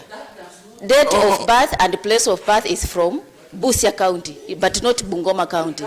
Maybe that one is Honorable members, let's not go that direction, because if you are a committee member and you want to ask somebody questions and clarify it, why are we changing goalposts? But I want to be on a record, Mr. Speaker, that our governor... Members, let's have order. I want to be on record, Mr. Speaker, that I want to urge our governor, I'm in support of the report, but in the slot of chief officers, to consider the people of Sirisia. But in the CEC slot, we are out. Thank you. Honorable Angalama. Then White, you are online. 2 minutes each. Thank you, Mr. Speaker, sir, for giving me this chance. I also stand to support this report, but before I comment anything, let me just take this time to congratulate the committee on appointment for taking us through this report and at the same time the work that they did. I will also want to say thank you, Mheshimiwa Nyongesa, for taking us through the report. Maybe I will only have one comment about one Dr. Wamamili. It's not because he comes from our constituency, but this is the person that I've known for sometimes more than 15 years. I think the Committee on Education or Bungoma County as large, we are not going to regret. Dr. Wamamili is a renowned academician whose experience spans over 30 years, meaning he will know how to go about the challenges that will be facing in education committees. Mr. Wamamili is a soft-spoken guy, is a humble man, he has no harsh words, he is a man who respects himself, plus all members, plus all residents of Bungoma. I've mingled with him several times, but I don't think he is going to let us down. The committee find him fit for the education portfolio, have satisfied the requirements as per the Approval Act. Therefore, I urge the House to approve Honorable Mamili as I submit, Mr. Speaker. Sir. Thank you, Honorable Waiti. Thank you, Mr. Speaker. My points were aired out by Honorable Professor Mrongo, so I support the motion. Thank you. Thank you. Honorable Kuloba. Kuloba, then I'll be having Simoto, then I'll call majority to reply to the motion. Thank you, Mr. Speaker. Mine is just Honorable members, let me just be able to advise on something small. It reaches 10-2, you'll go to at 2:30. Because we are going to vote on every single name, not as a block. Yes, so I'll allow Honorable Majority to reply. Tomorrow is also a day for you to debate. It's not live and direct, members. Honorable. Thank you, Mr. Speaker.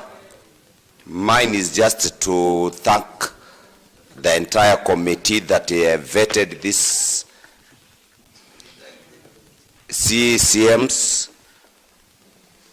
You looked at their competence and the qualifications. You are looking at service delivery. 2, I'd like to single out one, Dr. Andrew, whom I have known for some time, is a doctor by calling, and you have taken the right person for that job. Above all, above all, let all these ministers who have been appointed serve all regions without bias. Thank you, Mr. Speaker. Thank you, Honorable Smotwo. Then majority prepared to reply to the motion. You know, once you request here, I see it. That's my duty. Thank you, Mr. Speaker. I stand to support the motion that we approve these names and we go back to work. Thank you, Mr. Speaker. Thank you, Honorable Majority.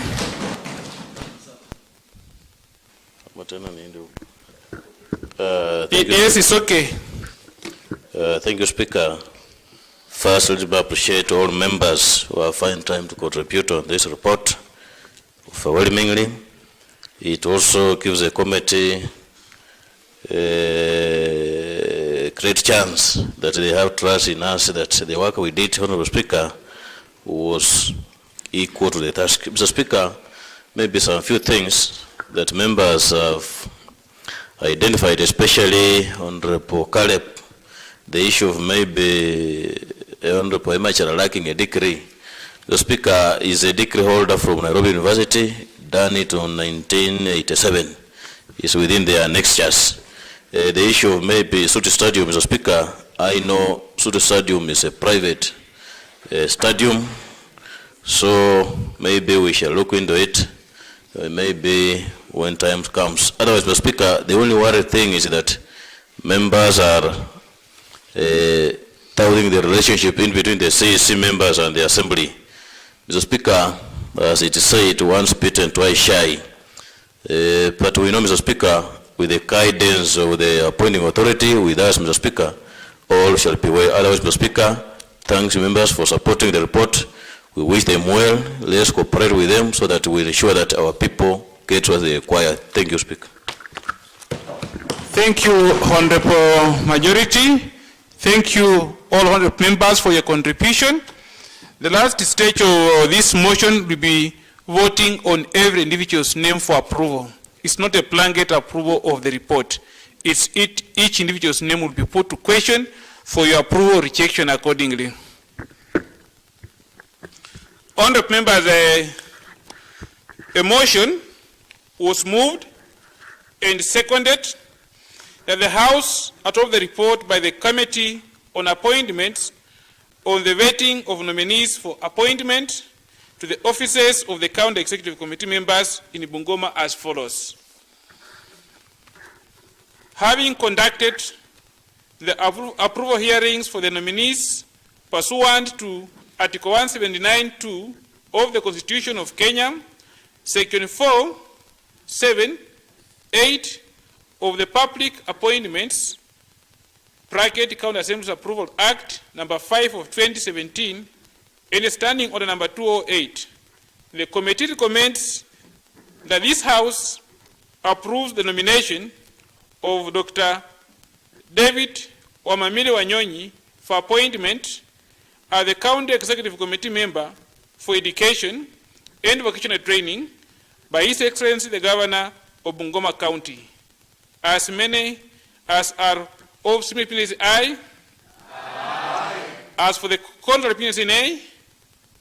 Ayes have it. The nominee, Dr. David Wamamile Wanyonyi, is hereby approved by this House accordingly. Honorable members, the committee recommends that this House approves the nomination of Mr. Herbert Wanjala Kipunguchi for appointment as the County Executive Committee member for Tourism, Environment, Water, and Natural Resources by His Excellency the Governor of Bungoma County. As many as are of similar opinion say aye. Aye. As for the contrary opinion nay. Ayes have it. The nominee, Mr. Herbert Wanjala Kibunguchi, is hereby approved by this House accordingly.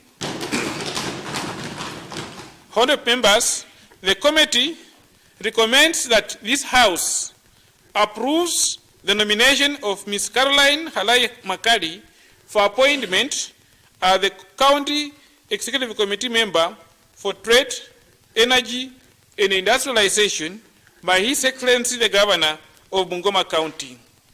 As many as are of similar opinions, aye. As for the contrary opinions, nay. Ayes have it. The nominee, Ms. Caroline Halai Makari, is hereby approved by this House accordingly.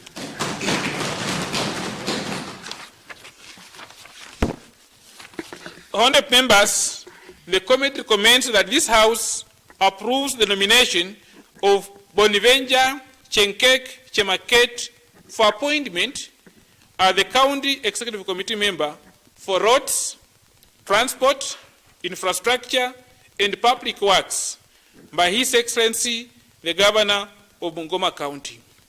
As many as are of similar opinions, aye. As for the contrary opinions, nay. Ayes have it.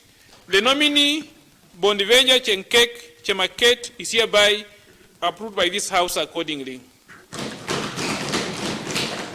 Number 5, the committee recommends the approval of 1, Dr. Andrew Wekesa Wamalwa for appointment as the County Executive Committee member for health and sanitation by His Excellency the Governor of Bungoma County.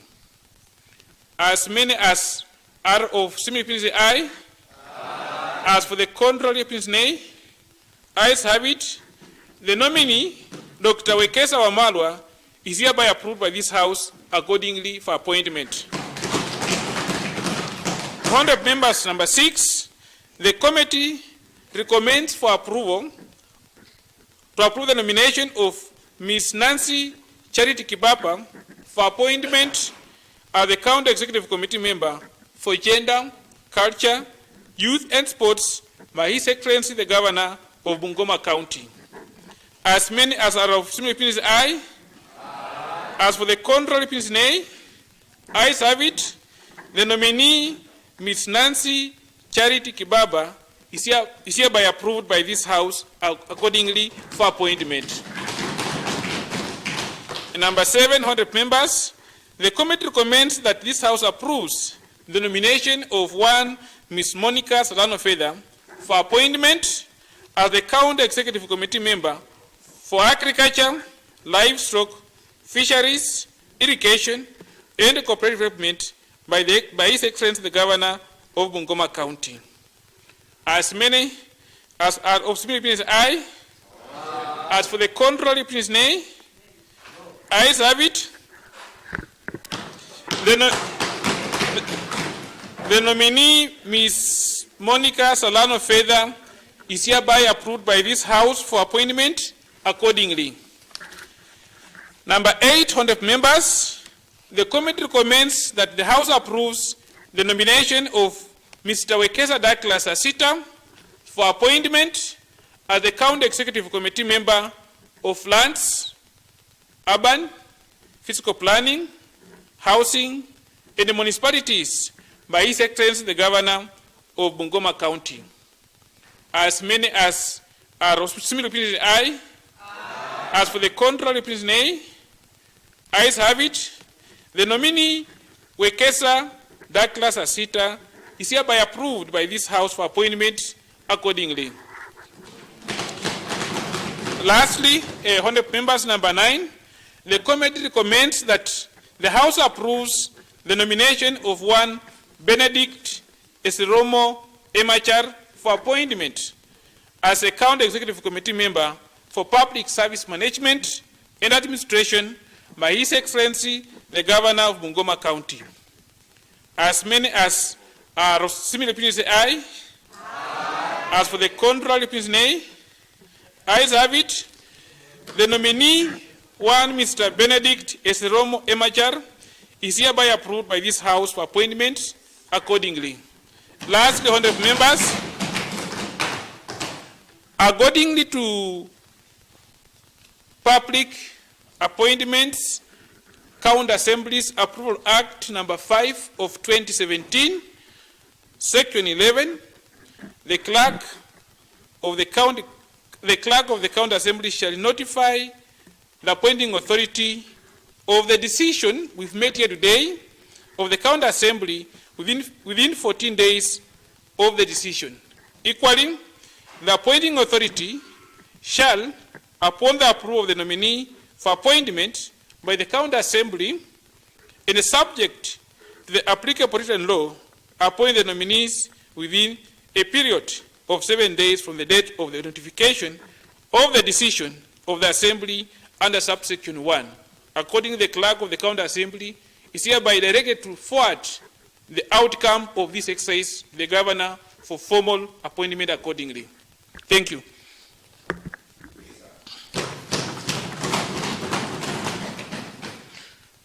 Honourable members, looking at our order paper, that was the only motion. The House hereby adjourns now, resumes its sitting on Wednesday, 16th November 2022, in our 2:30 p.m. sitting accordingly adjourned.